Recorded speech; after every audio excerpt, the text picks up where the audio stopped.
Hey guys, tonight we're stepping back in time, all the way to a flickering gaslight era where ruffled nightgowns and handlebar mustaches were the peak of fashion. You're about to immerse yourself in a world where the greatest luxury was often a good night's sleep, and the most bizarre remedies were not only common, but eagerly embraced. Imagine for a moment a time before memory foam and melatonin, a time when a restless night could be a genuine medical crisis. You probably wouldn't survive a week with Victorian insomnia, let's be honest. The sheer exhaustion, the bewildering array of cures. It was a different world entirely. So, before you get comfortable, take a moment to like the video and subscribe, but only if you genuinely enjoy what I do here. And while you're settling in, let me know in the comments where you're listening from and what time it is for you right now. Now dim the lights, maybe turn on a fan for that soft background hum, and let's ease into tonight's journey together. You find yourself in a bustling London drawing room, the scent of coal smoke and damp wool clinging faintly to the velvet curtains. A fire crackles merrily in the grate, casting dancing shadows on the high ceiling. The clock on the mantelpiece ticks with a rhythmic, almost hypnotic precision, marking the relentless passage of time. You've had a long day, perhaps a grueling session at the factory, or a tedious afternoon of calling cards and social obligations. Whatever your station, the pervasive hum of Victorian life has left you utterly drained, yet strangely alert. You yawn, a wide, cavernous stretch that does little to dispel the gnawing awareness of your own wakefulness. The bed, with its towering headboard and layers of starched linens, beckons, but you know with a weary certainty that sleep will not come easily tonight. This is not just a passing tiredness. This is the dreaded Victorian insomnia, a malady as common as the London fog itself. Your mind races, not with profound thoughts or world-changing ideas, but with the mundane anxieties of the day. Did you remember to send that letter? Is the cook truly honest? Will the omnibus be on time tomorrow? These small worries, like persistent gnats, buzz around your consciousness, refusing to settle. You toss and turn, the rustle of the sheets a loud declaration of your discomfort. The mattress, though seemingly plush, feels suddenly lumpy and unyielding. You punch your pillow, trying to mold it into a more accommodating shape, but it springs back with infuriating resilience. The room, which seemed cozy moments ago, now feels vast and empty, amplifying every creak of the floorboards, every distant clatter from the street outside. The silence, when it comes, is even worse. A heavy, oppressive blanket that smothers any hope of repose. You rise, perhaps for the third or fourth time, padding barefoot across the cold wooden floor. The gaslight in the hallway casts a faint, yellowish glow, painting long, distorted shadows on the walls. You peer out the window, past the condensation on the pane to the street below. A solitary cab rumbles past, its lamps like glowworms in the pre-dawn gloom. The city, even in its slumber, seems to exhale a low, continuous sigh. The sheer scale of London, a teeming metropolis of millions, is a mainstream historical fact that often contributed to the sleepless nights of its inhabitants. The constant noise, the poor air quality, the relentless pace of industrialization, all these factors conspired against restful sleep.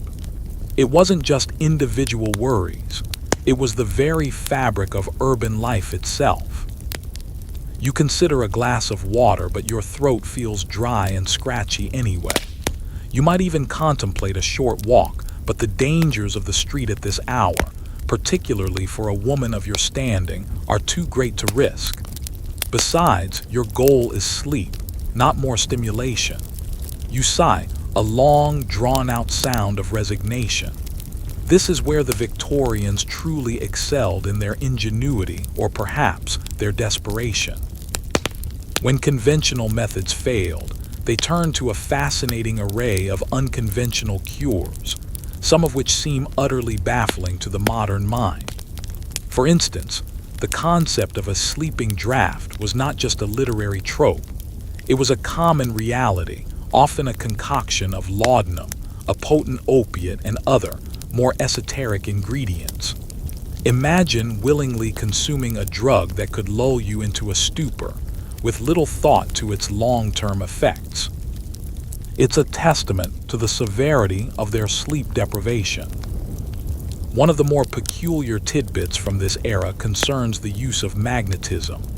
Doctors, some genuinely learned and others mere charlatans, would advocate for sleeping on a magnetic mattress or even placing magnets under your pillow. The belief was that magnetic forces could somehow realign the body's natural humors, or perhaps simply calm the nervous system. You might scoff, but at the time, this was cutting-edge science. Or at least, a highly fashionable pseudoscience. It's the kind of thing that makes you wonder if they just ran out of ideas and started looking for anything shiny that promised a cure. A bit like that time, you tried to cure a headache by balancing a teacup on your head. Didn't work, did it? But at least you didn't pay a quack doctor for it. Historians still argue whether the prevalence of insomnia in the Victorian era was a genuine increase in the condition, or simply a greater awareness and discussion of it. Was it the Industrial Revolution, with its harsh working conditions and rigid schedules, that truly broke the natural sleep cycle? Or was it the rise of a more sedentary, indoor lifestyle, coupled with the anxieties of a rapidly changing world? It's a fascinating debate, and one that highlights how deeply intertwined our sleep patterns are with our societal structures. You can almost hear the learned gentlemen in their club chairs, puffing on cigars, debating the very nature of human rest. One might propose a new theory involving the alignment of the planets, while another would suggest a stricter diet of boiled cabbage. As you stand there, caught between wakefulness and the desperate desire for sleep, you consider the various pathways your Victorian counterpart might take. Would you seek out a physician, risking a diagnosis of hysteria if you were a woman, or simply a recommendation for a stronger dose of a familiar sedative? Or would you turn to the wisdom of your grandmother, who swore by a specific herbal tea, brewed with a blend of forgotten flowers and leaves? The choices were vast, often contradictory, and sometimes, frankly, terrifying. Imagine being told to apply leeches to your temples to draw out the fever of sleeplessness. Makes your current restless night seem positively luxurious, doesn't it? At least you're not sharing your bed with bloodsuckers. Unless your cat decided to join you and you haven't changed your sheets in a while. Just kidding. Mostly. The cultural obsession with rest cures for nervous ailments, particularly for women, is another significant aspect of this period. You might find yourself prescribed weeks, or even months of absolute bed rest, isolated from family and friends, with little to no intellectual stimulation. The idea was that complete inactivity would allow the overwrought nerves to heal. Of course, for many, this only exacerbated their distress, leading to deeper psychological issues. It was a well-intentioned but often disastrous approach. It's like telling someone with a broken leg to just run a marathon to fix it. Makes perfect sense. Not. You find your way back to your bed, but the desire for sleep has become a desperate, aching need. Your eyes burn and your head feels heavy, yet your mind continues its relentless chatter. The street lamp outside casts a pale square of light on the ceiling, a silent, unblinking eye. You adjust your pillow once more, then again. This nightly ritual of struggle and frustration was a common lament, documented in countless letters and diaries of the era. The very act of trying to sleep seemed to push it further away, a cruel psychological trick. It was a bit like trying to catch smoke with your bare hands. The harder you tried, the more it slipped through your fingers. And the more you thought about not sleeping, the less you actually slept. A vicious cycle. The weight of the unslept night presses down on you, a physical burden. You consider rising again, perhaps to read by the dim light of the gas lamp, but the thought of further stimulating your already overactive mind is unappealing. You close your eyes tightly, as if to squeeze out the wakefulness, but the images behind your eyelids are simply a jumbled kaleidoscope of the day's events. The sound of your own breathing seems too loud, too insistent. The tick of the clock is a hammer against your skull. You are truly, utterly, and miserably awake. The very air in the room feels thick with your sleeplessness, a palpable presence. This is the Victorian night, unvarnished and unforgiving. You remain in the opulent, yet increasingly uncomfortable Victorian bedroom. The first hint of dawn, a faint grayish light, begins to filter through the heavy curtains, promising another day you are ill-equipped to face. Your exhaustion is profound, a deep weariness that settles in your bones. But your mind, stubborn and rebellious, refuses to quiet. This morning, however, brings a new sense of urgency. The previous night's tossing and turning was merely the prelude. Now, with the sun threatening to rise, the need for sleep becomes an almost primal craving. You recall the whispers among your acquaintances, the hushed discussions of peculiar remedies, some bordering on the absurd. One name keeps surfacing, Dr. John Harvey Kellogg. Yes, that Kellogg of cornflake fame. While primarily known for his breakfast cereals and sanitarium, Kellogg was also a prolific advocate for O's health reforms, including natural approaches to sleep. He believed in the power of diet, exercise, and hydrotherapy, water treatments, to cure a multitude of ailments, including insomnia. You can almost picture him, stern-faced, lecturing a room full of eager patients on the virtues of a bland diet and a cold bath. It's a historical fact that he insisted on a vegetarian diet, believing meat stimulated passions and thus disturbed sleep. So no bacon for you, not even if it promised sweet dreams. He also championed vigorous exercise during the day, which, in theory, would lead to exhaustion and then sleep. For many Victorians, particularly women whose lives were often confined, this advice was revolutionary, if not entirely practical. As you lie there, contemplating Kellogg's rather austere recommendations, you remember a particularly strange piece of advice you once overheard at a dinner party. It involved a warm coin. Yes, a coin. Imagine. The idea was to heat a copper coin, perhaps a penny, and place it directly on your forehead, or sometimes your eyelids.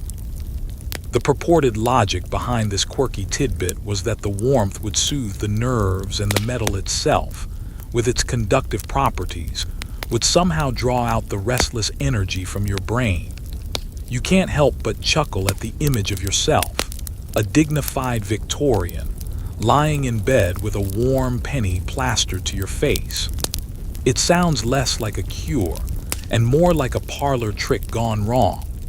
You wonder if anyone ever accidentally branded themselves. Oh dear, I seem to have the Queen's profile permanently etched on my forehead. Must have fallen asleep with my sleep penny again. The scholarly debate around Victorian-era medical practices often centers on the tension between emerging scientific understanding and persistent traditional beliefs. Was the embrace of such seemingly outlandish cures a sign of desperation, a lack of verifiable medical knowledge, or a reflection of a holistic approach to health that we've perhaps lost? Historians still argue whether the widespread use of patent medicines, often unregulated and containing dangerous ingredients like opium or cocaine, hampered genuine medical progress, or simply filled a void where conventional medicine failed. It's a complex picture, one where hope and deception often walked hand in hand. You can almost hear the passionate debates in academic halls, each scholar presenting their meticulously researched arguments, while somewhere in a dimly lit attic, someone is still trying to sleep with a warm coin.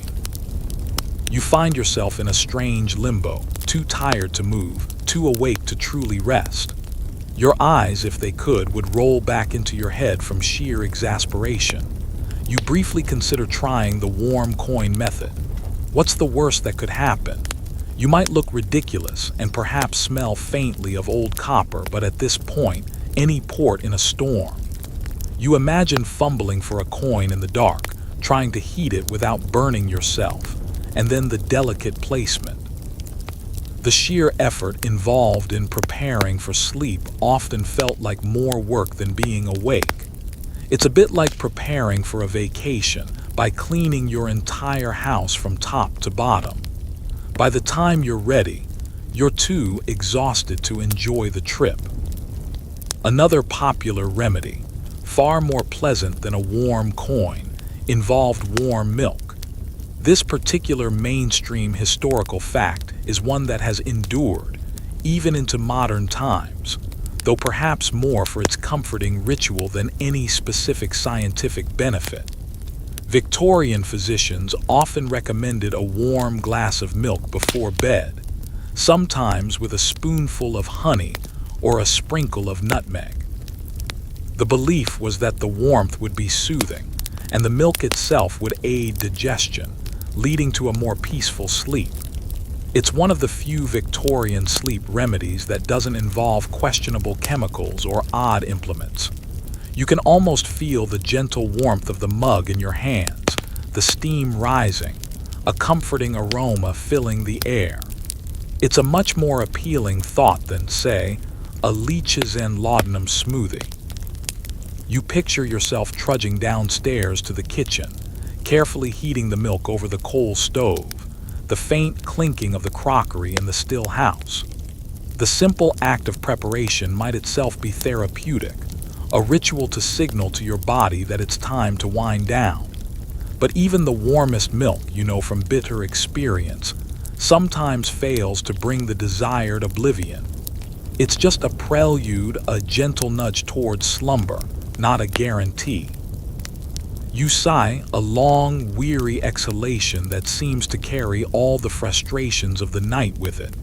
You wonder if the cows ever suffered from insomnia. Perhaps that's why they were so calm. They were always just milking it. Get it?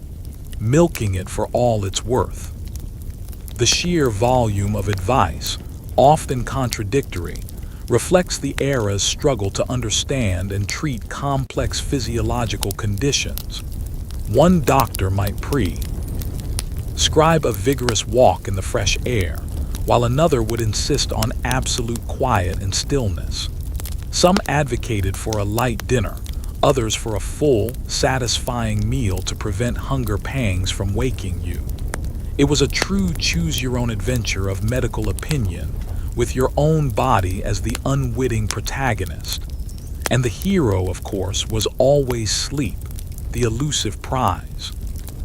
Among the more unusual and somewhat eerie, fringe tidbits was the practice of phrenology.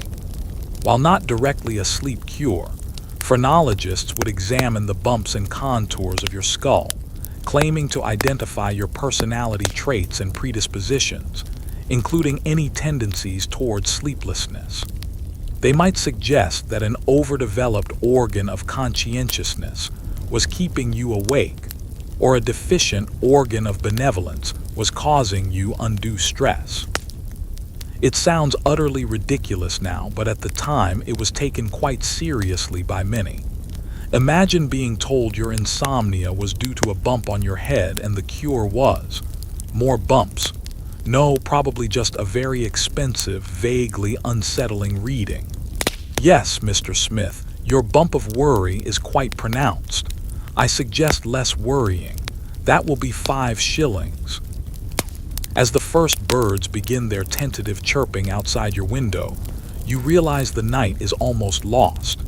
The exhaustion is now a dull ache behind your eyes, a constant pressure that makes every thought feel like an immense effort. You feel as though you've been running a marathon, not simply lying in bed. This profound fatigue was a hallmark of Victorian insomnia, leading to decreased productivity, irritability, and sometimes even more serious mental health issues. It was a cascading effect, where one sleepless night could unravel days of careful routine.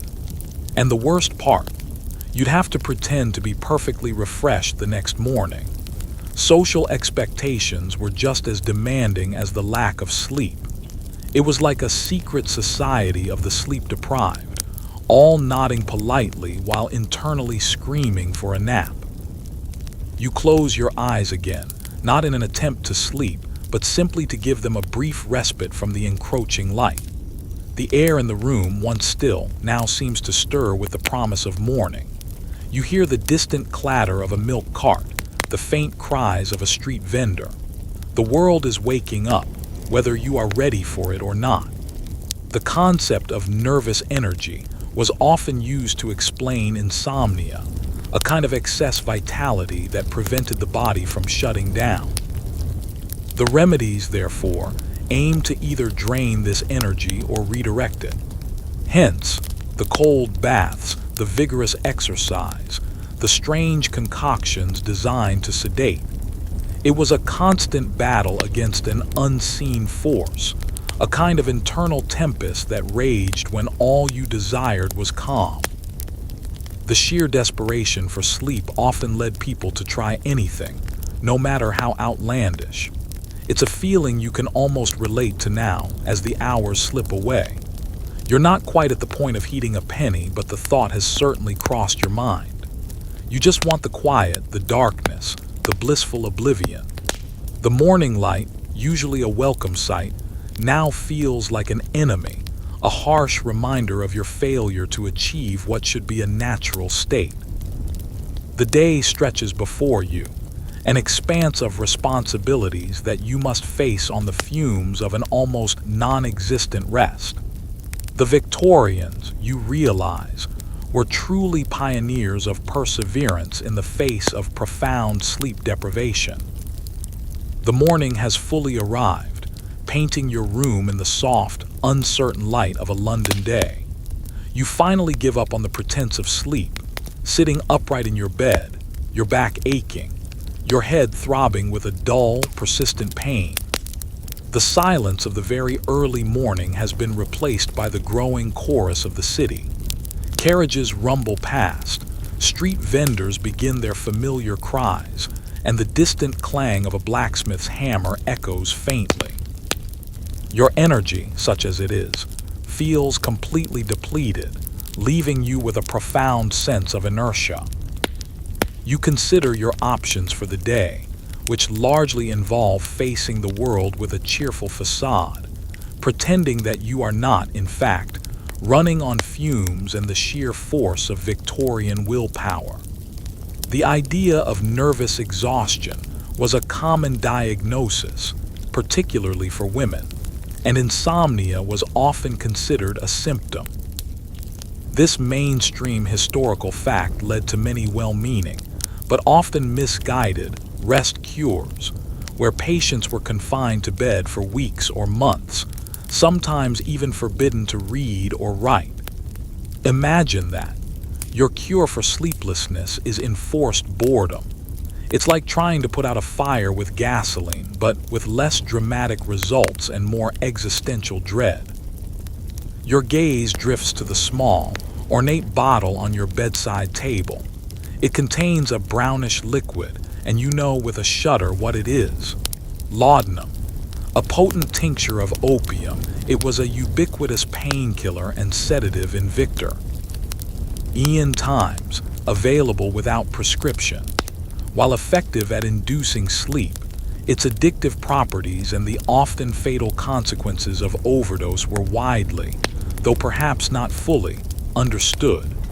The easy availability of such a powerful narcotic is a stark reminder of the era's different approach to medicine and its understanding of addiction. It's a bit like buying rocket fuel at the corner store. What could possibly go wrong? You might recall the story of Samuel Taylor Coleridge, the famous poet who became addicted to laudanum after using it to treat his rheumatism. His struggles with addiction are well documented, a testament to the pervasive nature of this drug in Victorian society. This serves as a cautionary tale for anyone considering the quick fix. The Victorians, it seems, were very good at creating problems while trying to solve others, like trying to fix a leaky roof by adding more holes. Among the quirky or fringe tidbits of the time, some practitioners advocated for mesmerism, an early form of hypnotism, to induce sleep. This was based on the theories of Franz Mesmer, who believed in a universal animal magnetism that could be manipulated to cure ailments. You might attend a public demonstration, watching as a mesmerist waved his hands dramatically over a susceptible subject, claiming to put them into a deep, healing trance. While not directly a cure for insomnia, it was certainly presented as a way to calm the nervous system and promote relaxation, which might in turn lead to sleep. It was part entertainment, part therapy, and entirely baffling. It's the kind of thing you'd see on a late-night infomercial now, but with less dramatic music and more questionable testimonials. Before mesmerism, I hadn't slept in weeks. Now, thanks to the power of animal magnetism, I'm practically comatose. Historians still argue whether the widespread use of laudanum and other opiates contributed to a decline in public health, or simply provided necessary relief in an era before modern pain management. Was it a desperate measure in a world of limited options, or a reckless embrace of dangerous substances? The debate highlights the ethical complexities of medical care when understanding of pharmacology was still in its infancy. You can almost hear the moralistic debates in the medical journals of the day, stern pronouncements about the dangers of indulgence clashing with the pleas of suffering patients. It's a bit like trying to decide if a particularly strong cup of coffee is a blessing or a curse. Depends on the day, doesn't it? You get out of bed, your movements stiff and sluggish. Your slippers offer little comfort against the cold floor. You pull on a dressing gown, the heavy fabric feeling strangely comforting against your skin. The prospect of breakfast holds little appeal. Your stomach feels tight and unwelcoming. This loss of appetite, coupled with the pervasive fatigue, was a common complaint among insomniacs of the era. It was a vicious cycle. You couldn't eat because you were tired, and you were tired because you hadn't slept, and you hadn't slept because it was Victorian times and everything was harder, even sleeping. You might venture to the kitchen, where the cook is already at work, preparing the morning meal. The comforting aroma of roasting coffee and baking bread fills the air, a small rebellion against your inner turmoil. You consider a strong cup of tea, hoping the warmth might soothe you, or perhaps the caffeine might provide a much-needed jolt of energy. The Victorians were great tea drinkers, often believing in its medicinal properties, though perhaps not always accurately. It was their answer to everything from a broken heart to a broken leg, and of course, a broken night's sleep. Feeling tired, darling, have some tea. It will fix everything, or at least make you feel slightly less dead. Another fascinating aspect of Victorian sleep remedies, often overlooked, was the role of patent medicines. These brightly labeled bottles promised instant relief from a dizzying array of ailments, including nervous debility and sleepless nights. Often, they contained not-so-secret ingredients like opium, cannabis, or alcohol, disguised under fanciful names. You could walk into an apothecary shop and purchase your very own Mrs. Winslow's soothing syrup for your restless child, completely unaware that you were administering a potent opiate. The lack of regulation allowed these dangerous concoctions to flourish, preying on the desperation of the ill. It was like the Wild West of pharmaceuticals, with all the accompanying dangers and dubious claims. The sheer societal pressure to be productive, even when suffering from profound sleep deprivation, was immense. You couldn't simply declare yourself too tired to work. Duty called, and the wheels of industry kept turning, fueled by the relentless energy of the population, or the artificial energy provided by various stimulants and sedatives. This was a mainstream historical fact that shaped the daily lives of millions. The Industrial Revolution didn't just demand longer hours.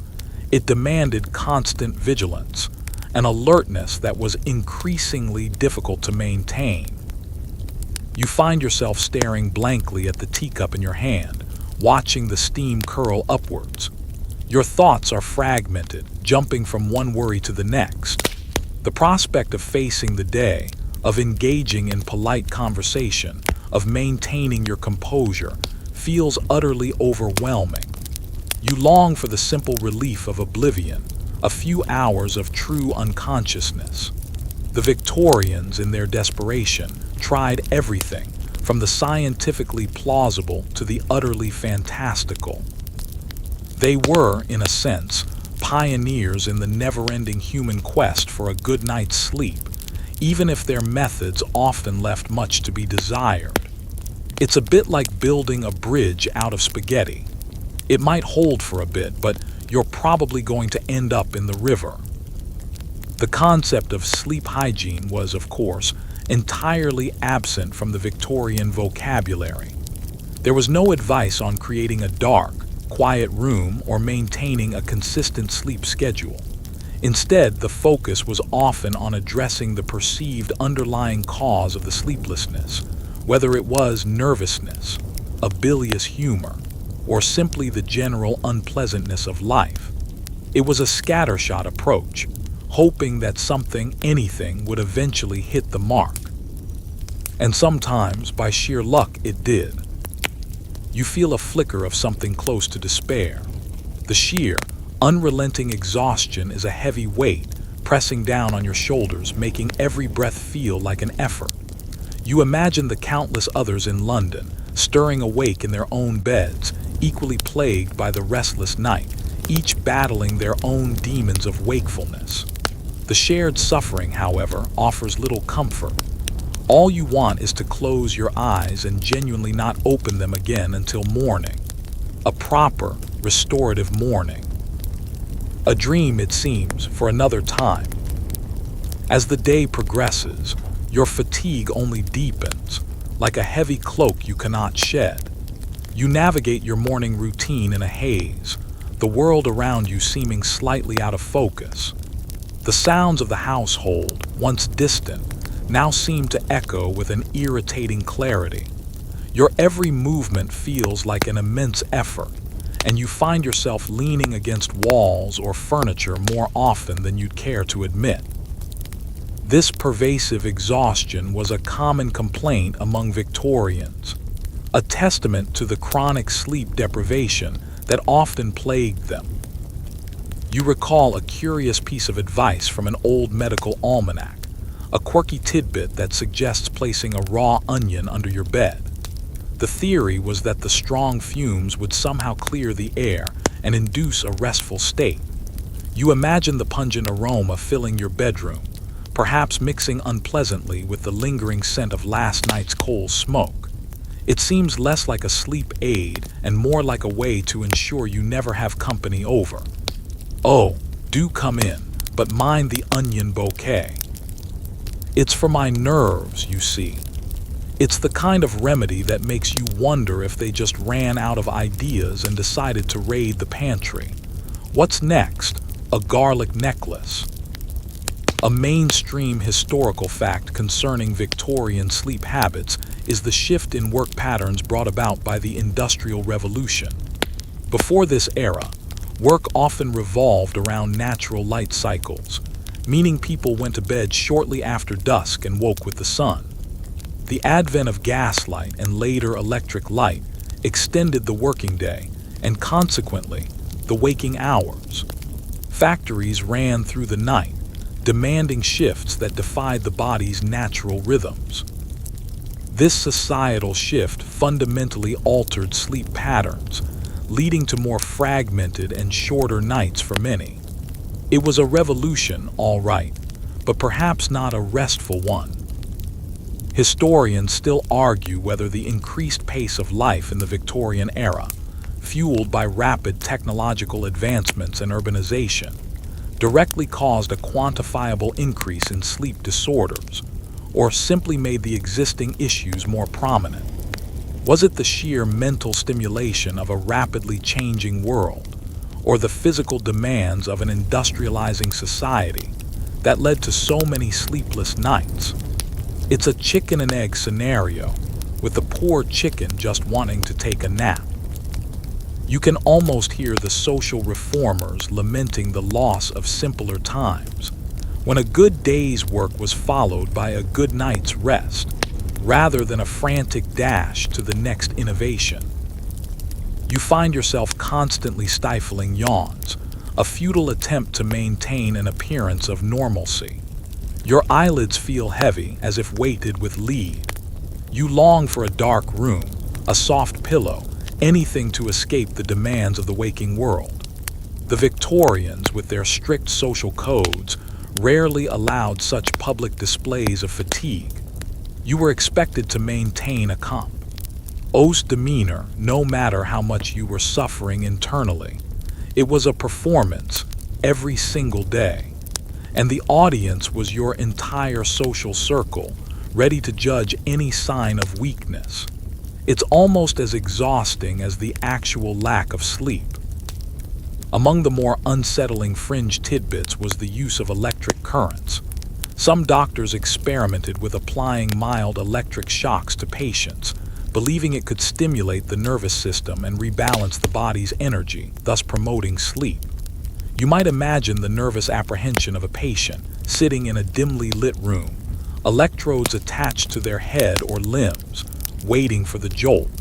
It sounds less like a cure and more like a particularly aggressive alarm clock. Having trouble sleeping. Let's just zap you back to normal. You'd probably be wide awake from sheer terror, and then you'd really need an onion under your bed. You consider the absurdity of some of these treatments, the sheer variety of approaches, from the benign to the truly bizarre. It highlights a common human tendency.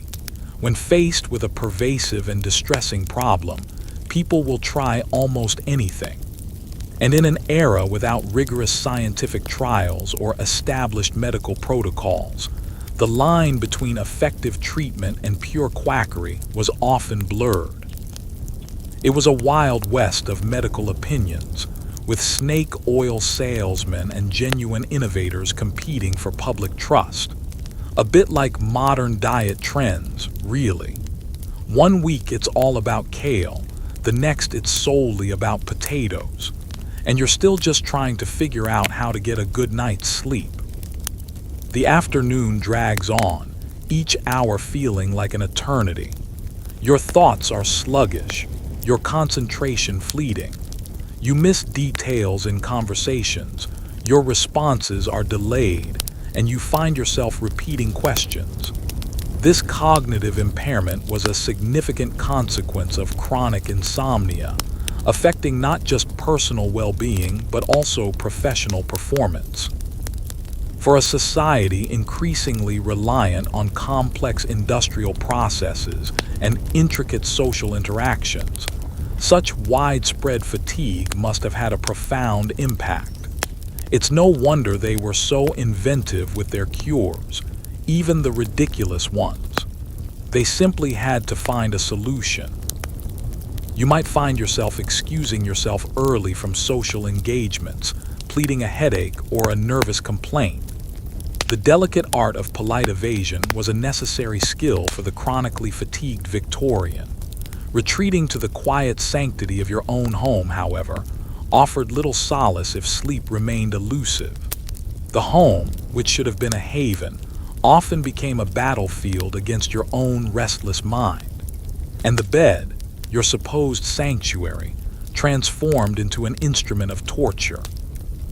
Another mainstream historical fact is the widespread belief in the restorative power of fresh air.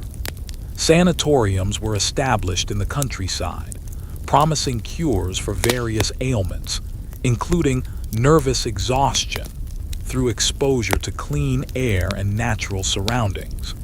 You might be sent to a seaside resort or a mountain retreat, where you would be encouraged to take long walks and spend time outdoors. While certainly more pleasant than some of the other remedies, it wasn't always a guaranteed cure for deep-seated insomnia. Though, after a week of electric shocks and onion fumes, a stroll by the sea probably felt like paradise. You find yourself fantasizing about sleep, not just as a physical state, but as a blissful escape, a temporary death. The sheer allure of unconsciousness becomes a powerful, almost spiritual longing.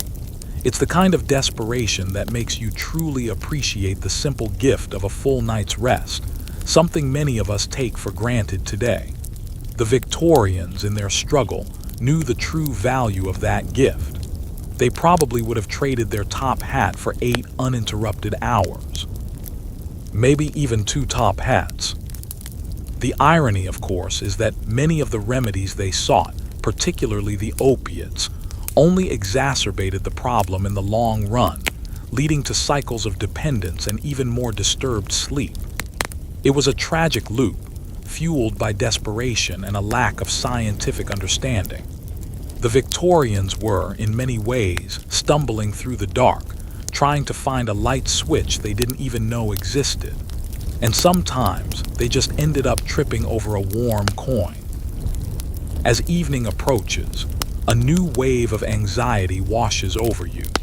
The day's battle against fatigue is drawing to a close, only to be replaced by the looming dread of another sleepless night.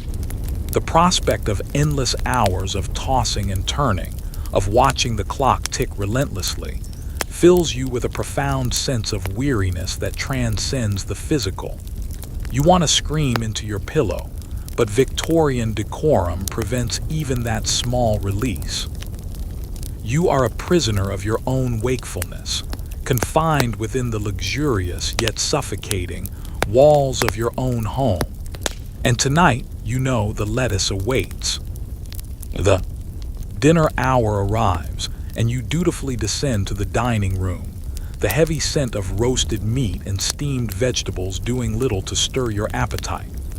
Your eyes, however, are drawn to a specific item on the table, something both common and utterly perplexing in its association with sleep: a crisp, green head of lettuce. Tonight, this isn't just a side dish, it's a potential savior.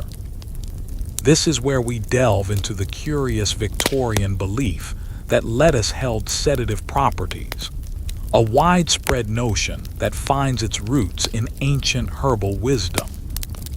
The idea of lettuce as a sleep aid is a quirky tidbit that gained considerable traction in the Victorian era. It wasn't just a passing fad. It was a genuine, albeit mistaken, belief. The reasoning, in part, stemmed from the observation that wild lettuce, particularly varieties like Lactuca virosa or Opium lettuce, contained lactucarium, a milky sap that does indeed have mild sedative and analgesic properties. However, the common garden lettuce, Lactuca sativa, contains negligible amounts of this compound, certainly not enough to induce a restful sleep. So, while they were on the right track, they were also wildly off the mark. It's like trying to put out a bonfire with a squirt gun. Good effort, wrong tool.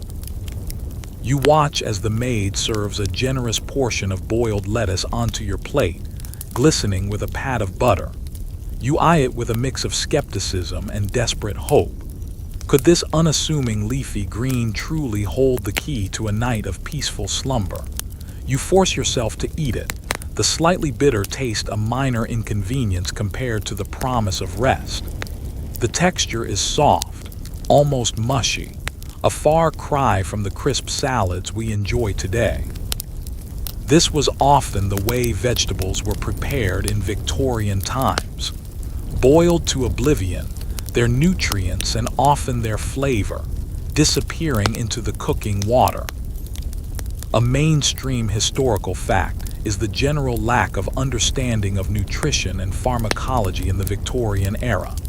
Remedies were often based on anecdotal evidence, folk traditions, or superficial observations. The idea that like cures like, or that a plant's appearance hinted at its medicinal properties was common. So if a plant produced a milky sap, it might be associated with milk, and therefore soothing or nurturing qualities. This was less science and more poetic interpretation. It's why they also thought walnuts were good for your brain because they looked like brains. Which, to be fair, they do. But they won't make you a genius, unless you're a squirrel.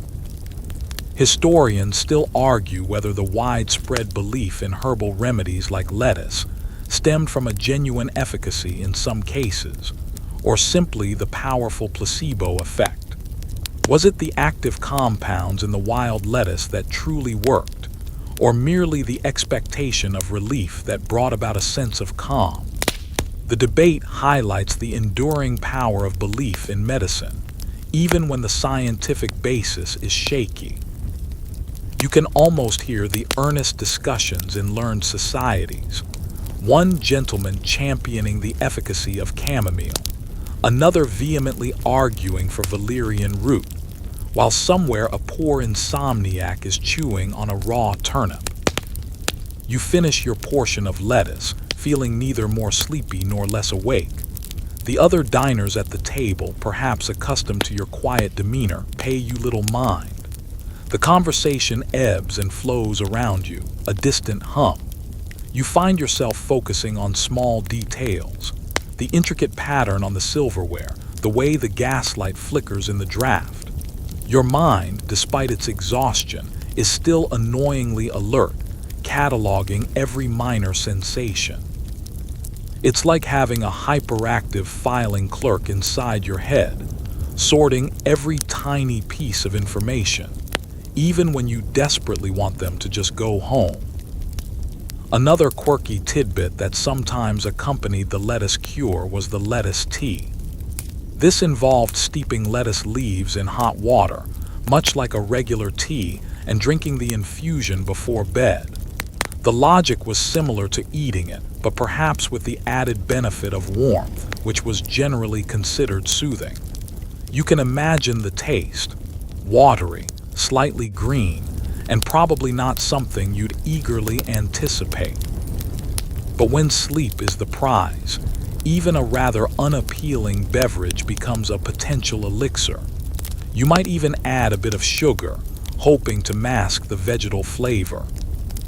The prevailing medical philosophy of the time, a mainstream historical fact, often emphasized a balance of the four humors: blood, phlegm, yellow bile, and black bile. Illness, including insomnia, was often attributed to an imbalance. Treatments, therefore, aimed to restore this balance through diet, purging, bleeding, or various herbal remedies.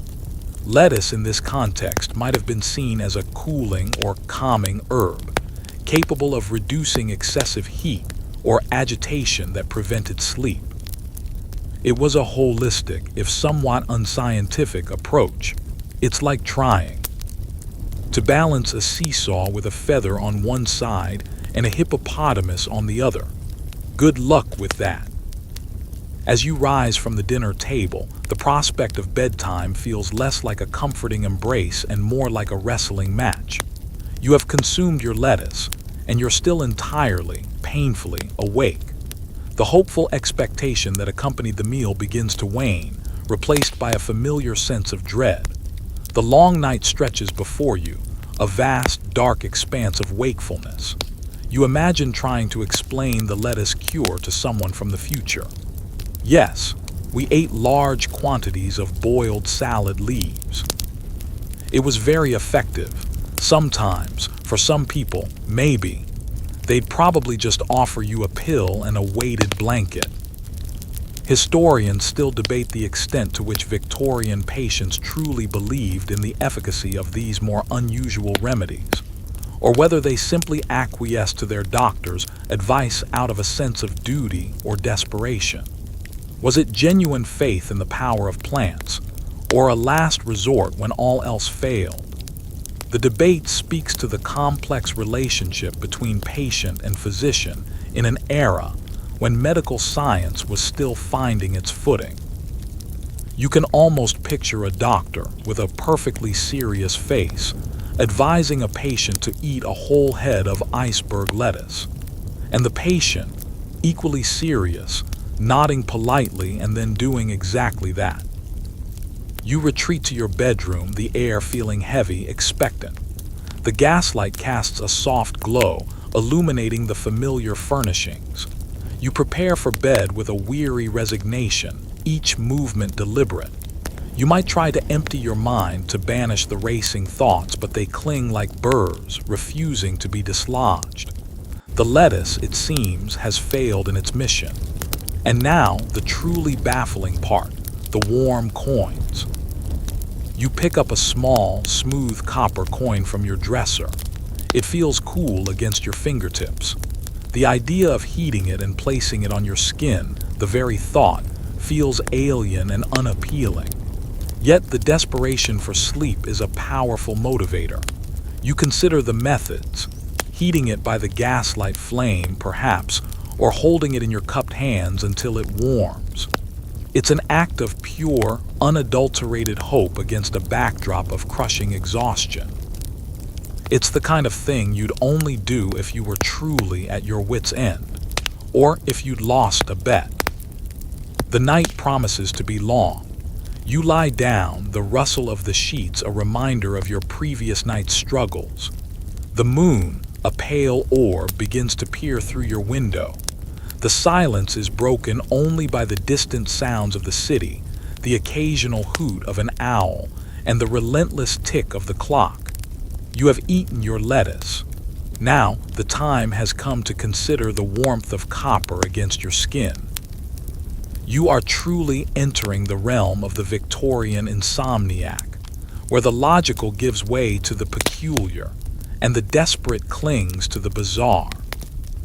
The room is now plunged into a deeper twilight, and you lie there, the faint smell of residual boiled lettuce still clinging to your senses, an unwelcome reminder of your failed attempt at botanical slumber. The copper coin, which you gingerly heated over the gas lamp, carefully so as not to scorch your fingers, now rests, surprisingly warm, on your forehead. The sensation is odd, a metallic heat against your skin, neither comforting nor particularly irritating. You're not entirely sure what it's supposed to achieve, but here you are, a testament to the sheer desperation that Victorian insomnia could induce. The practice of applying warm coins, or sometimes other warm metallic objects, to the body was a peculiar fringe tidbit that found favor among some seeking relief from various ailments, including sleeplessness. The belief, though entirely unscientific, often hinged on the idea of thermal transfer. It was thought that the warmth would soothe agitated nerves, draw out bad humors, or even re-establish an energetic balance in the body. It sounds rather like a precursor to modern heat therapy, but without any of the actual scientific understanding. You might as well be trying to toast a marshmallow on your forehead. You close your eyes, the coin pressing lightly between your eyebrows. The warmth is localized, a small circle of heat that seems to emphasize the throbbing behind your temples rather than alleviate it. You try to focus on the sensation, to imagine it drawing away the worries that plague your mind, pulling them out through your skin and into the inert metal. It's a powerful act of faith, or perhaps profound self-delusion. You realize you've been holding your breath, and you let out a long, slow exhale. A mainstream historical fact that sheds light on these unconventional remedies is the prevailing medical theory of nervous complaints. In the Victorian era, many physical and mental ailments were attributed to an overstimulated or exhausted nervous system. Therefore, remedies aimed at calming or restoring the nerves were high. GHLY sought after, from cold baths to electrical currents, and yes, even warm coins, the focus was on regulating this unseen, often misunderstood internal energy. It was a holistic approach, often without the benefit of modern anatomical or physiological knowledge. It's like trying to fix a complex machine when you don't have the instruction manual, and the only tools you have are a hammer and a prayer. Historians still argue whether the apparent success of some of these seemingly absurd treatments was due to the powerful placebo effect, or if there were subtle, unrecognized physiological benefits at play. Could the warmth of the coin, however slight, truly have a psychosomatic effect, signaling to the brain that relief was coming? Or was it simply a ritual, a tangible act that provided comfort and a sense of control in a world that often felt chaotic? The debate highlights the complex interplay between mind and body, a frontier of understanding that continues to evolve. You can almost hear the earnest debates, full of learned words and furrowed brows, as they tried to explain why a bit of copper seemed to calm some people. You shift slightly, the coin threatens to slip, and you quickly readjust it. The absurdity of the situation is not lost on you. Here you are, a person of intellect and standing, engaging in a practice that feels more like a child's game than a medical treatment. You can almost hear your inner voice, a gentle sarcasm, asking, "Is this really what it's come to? Penny for your thoughts." More like penny on your thoughts, hoping they'll just melt away. It's a moment of profound, weary humor, the kind that only comes from being truly exhausted. Another quirky tidbit that sometimes accompanied thermal remedies involved foot baths. Not just any foot bath, but ones with various concoctions. Some advised adding mustard powder to hot water, believing the strong circulation it encouraged in the feet would draw blood away from the head, thus reducing agitation and promoting sleep. You imagine the stinging sensation, the redness, and wonder if you'd be too uncomfortable to sleep, rather than too agitated. It seems like a cure that might cause a new problem, like solving a headache by giving yourself a paper cut. The Victorian era was a time of both incredible scientific advancement and widespread credulity. This mainstream historical fact meant that new discoveries, particularly in physics and chemistry, were often misinterpreted or misapplied in the pursuit of health and well-being. The properties of metals, for instance, were often imbued with mystical or curative powers beyond their actual scientific capabilities. It was an age where the line between genuine innovation and pure charlatanism was constantly being redrawn, sometimes with disastrous consequences. You try to focus on your breathing, slow and steady, hoping to lull yourself into a state of calm. The coin remains, a silent companion in your battle against wakefulness. You imagine the history of this small piece of copper passing through countless hands, witnessing countless transactions, now repurposed as a desperate tool against insomnia. It's a strange journey for a coin, isn't it? From pocket to forehead, a true Cinderella story, if Cinderella was suffering from severe sleep deprivation. Historians still argue about the true effectiveness of many folk remedies passed down through generations. While some dismiss them as mere superstitions, others contend that a deep, empirical knowledge of herbs and natural properties often lay beneath the surface, even if the scientific explanation was lacking. Was the warm coin simply a comforting ritual, or did it tap into some unrecognized physiological response? The debate invites us to consider the wisdom of past generations, even as we apply our modern scientific lens. It's like trying to understand an old recipe written in a forgotten dialect. The ingredients are there, but the method is a mystery. The night wears on. You remove the coin, its warmth now dissipated, leaving only a faint, cool imprint on your skin.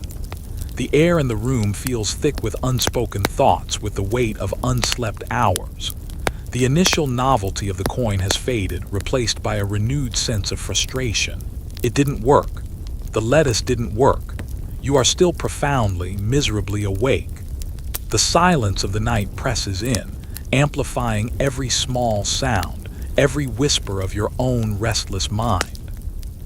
You find yourself replaying conversations from the day, arguments you wish you'd won, witty retorts that only come to mind hours too late.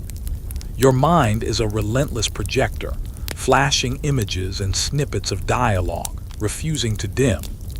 This mental hyperactivity was a common symptom of insomnia, a feedback loop where the inability to sleep led to more rumination, which in turn prevented sleep. It was a cruel irony, a mental treadmill that never stopped. The concept of a nervous constitution was a prevalent belief. A mainstream historical fact that shaped much of Victorian medical thought. It suggested that some individuals were inherently more prone to nervous ailments, including insomnia, due to a delicate or sensitive temperament. This often led to lifestyle prescriptions, such as avoiding overexcitement, loud noises, or too much intellectual stimulation.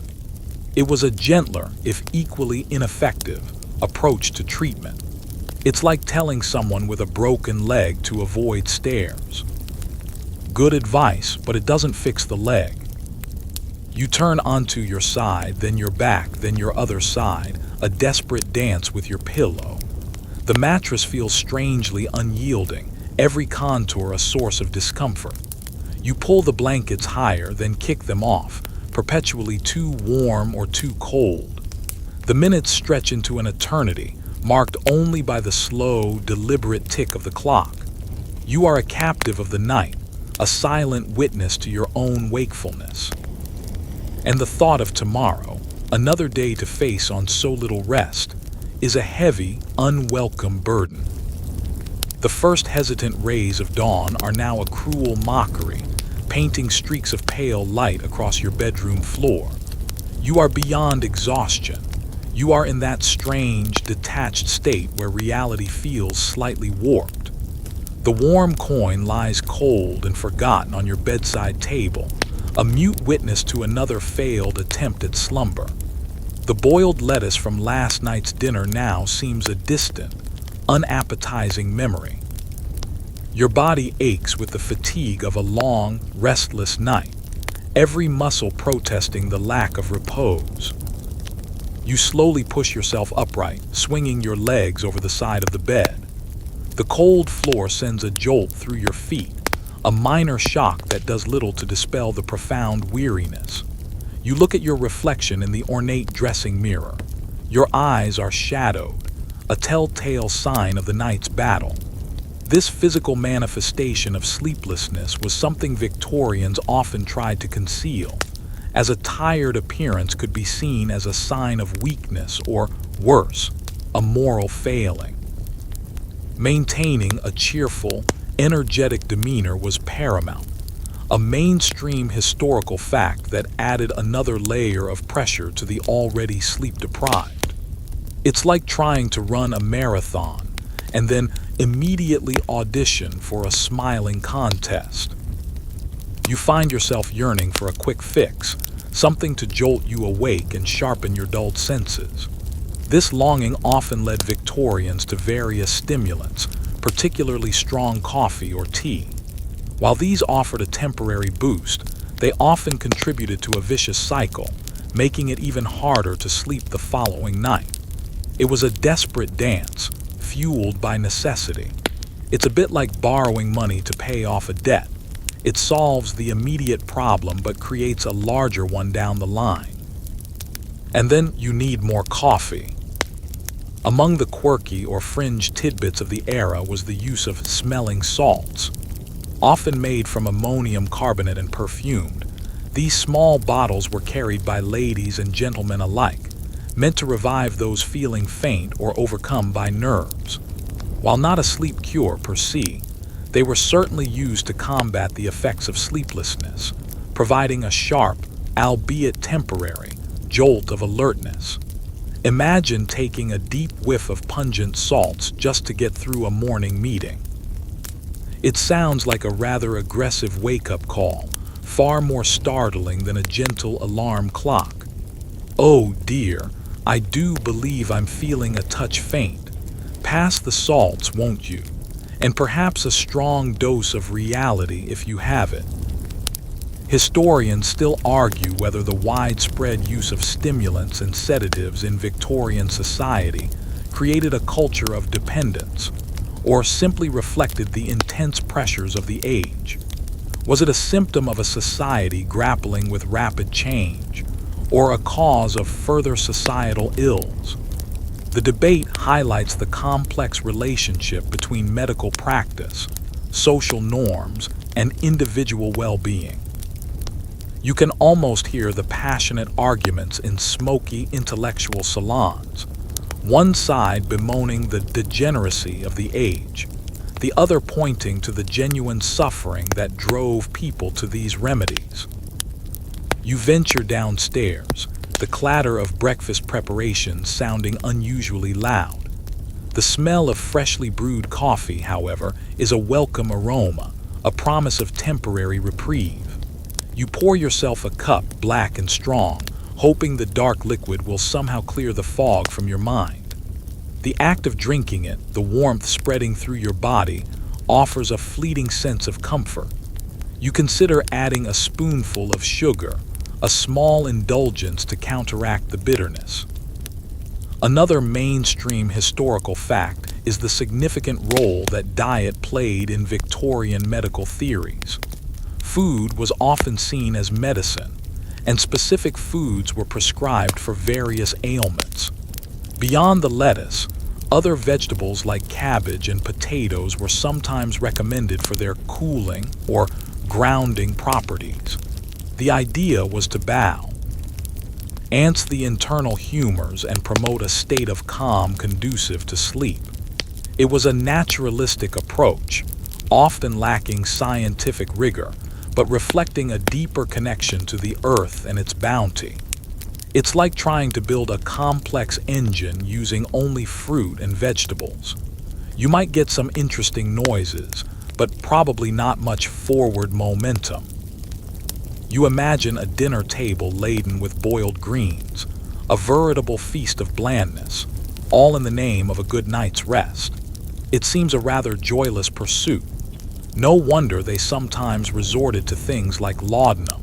At least that offered a temporary escape from the monotony of boiled cabbage. You briefly wonder if the sheer unappetizing nature of the diet contributed to the general misery, making sleep even more elusive.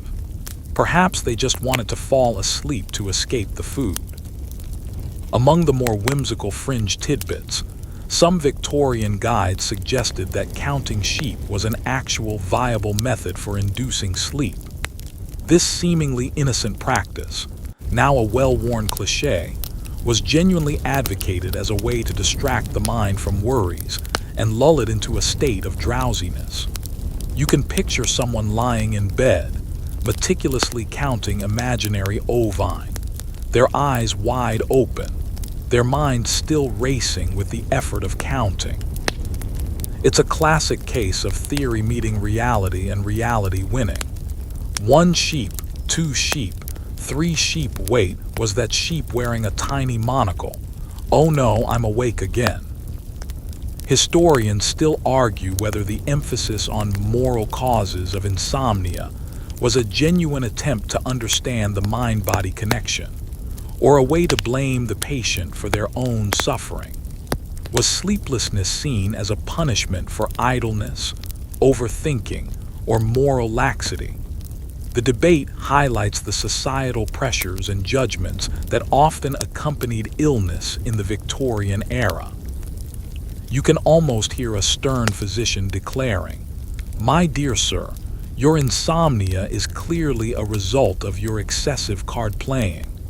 A more virtuous life, and perhaps a daily cold bath, will set you right."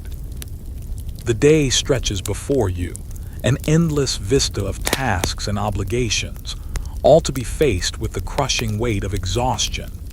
Every interaction feels like a monumental effort, every decision a struggle. You find yourself nodding slowly, a subconscious attempt to conserve energy, perhaps even to trick your body into believing it's about to drift off. The world, however, is relentlessly bright and noisy, refusing to let you retreat into your internal fog. You long for the quiet sanctity of your own room, the possibility, however remote, of a few stolen moments of rest. But you know that the moment you lie down, your mind will betray you, springing back to life with renewed vigor. It's a cruel game, a constant battle between your desire for repose and your body's refusal to comply. The Victorians knew this struggle intimately. They were, in essence, experts in fighting their own biology, and sometimes they just tried to bribe it with a bit of boiled lettuce. The day wears on, each passing hour a testament to your endurance. The early morning coffee, a fleeting ally, has long since surrendered, leaving you more listless than before. Your muscles ache, and your head feels strangely hollow, as if your thoughts have evaporated into the thin Victorian air. You glance at the clock. It seems to mock you, its hands moving with infuriating slowness. You are still trapped in the peculiar limbo of the sleep-deprived, aware of everything yet capable of very little. You reflect on the Victorian fascination with water as a cure, a mainstream historical fact that underpinned many sanatorium treatments. Hydrotherapy, as it was called, ranged from cold plunges and sitz baths to prolonged immersion in warm water. The belief was that water, in its various temperatures, could stimulate circulation, calm nerves, and flush out toxins, thus restoring the body's natural balance and promoting sleep. You imagine a particularly rigorous treatment, perhaps a blast of icy water from a hose, designed to shock your system into submission. It sounds less like a soothing cure and more like a very aggressive attempt at waking someone up for good. Can't sleep? Let's just drown the wakefulness out of you. You recall a particularly eccentric doctor who advocated for wet sheet packs, a quirky tidbit where you would be wrapped tightly in cold, wet sheets.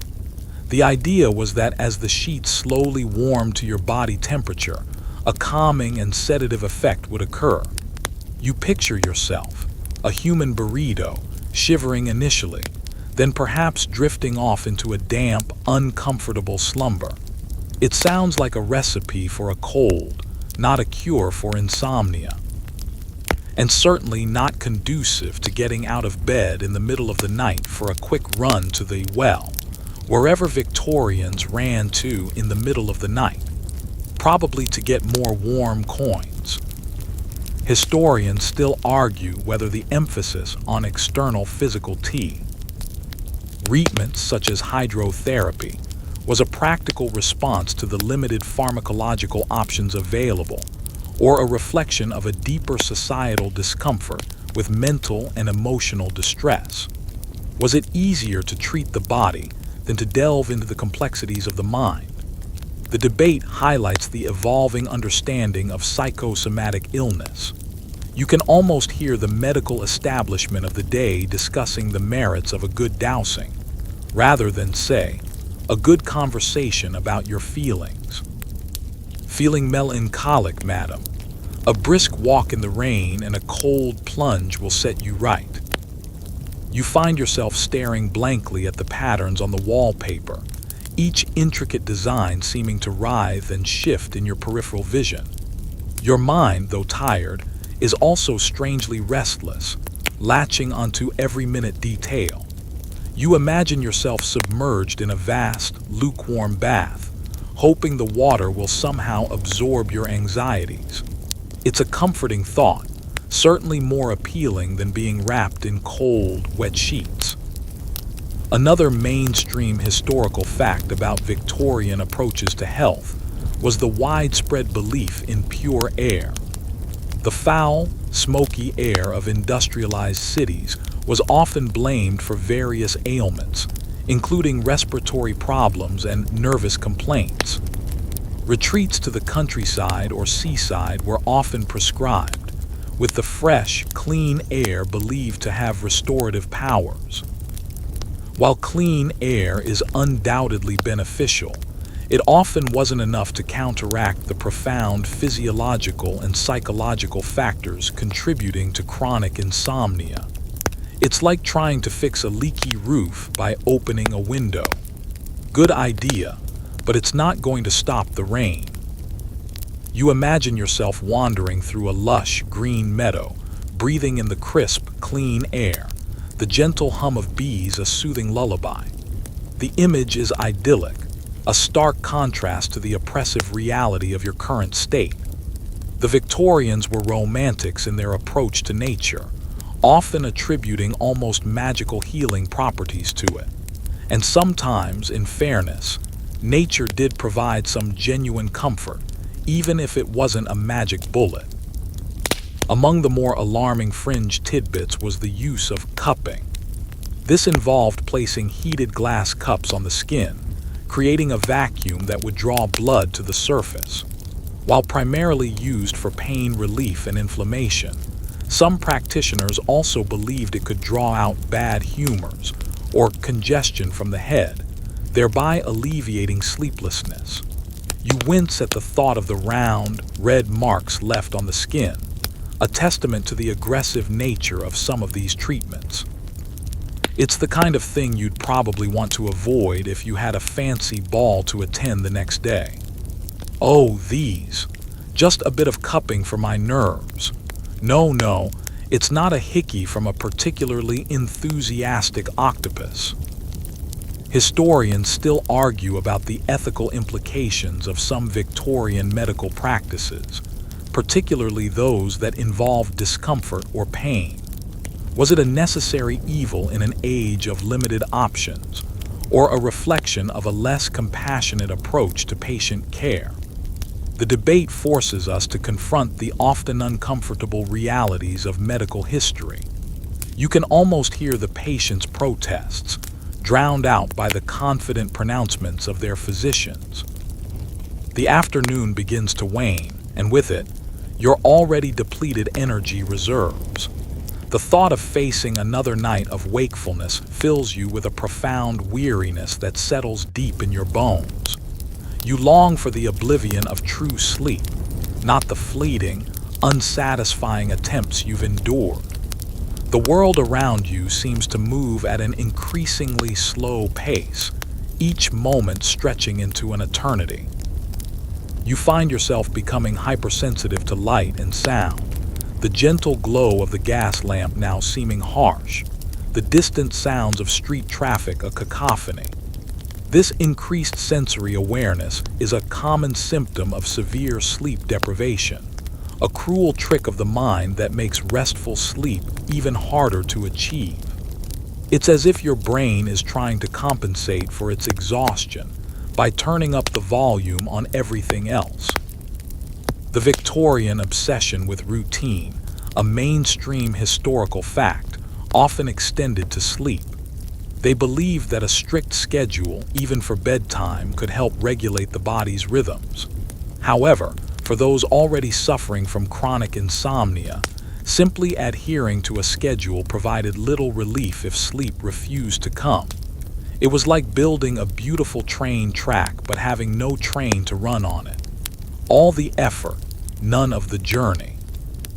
You are acutely aware of the passage of time, each tick of the clock a reminder of minutes wasted, hours lost to wakefulness.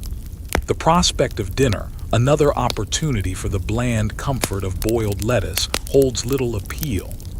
You just want the day to end, the night to begin, and miraculously for the blessed release of sleep to finally claim you. But you know with a heavy heart that the battle is far from over. As twilight deepens, casting long shadows across your drawing room, a wave of profound melancholy washes over you. The day, a prolonged battle against exhaustion, is finally giving way to the dreaded approach of night. You are utterly spent, yet your mind, a relentless engine, continues its agitated hum. The memory of the cold coin and the tasteless lettuce lingers, reminders of futile attempts to coax your body into submission. You find yourself drifting back to a common belief among Victorians, the importance of a calm mind for sleep. This mainstream historical fact often led to advice like avoiding stimulating conversations or intellectual pursuits before bed. You might have been advised to read a dull book, perhaps a treatise on agricultural practices, rather than an exciting novel. The idea was to bore your brain into submission. It's like trying to get a toddler to sleep by making them do their taxes.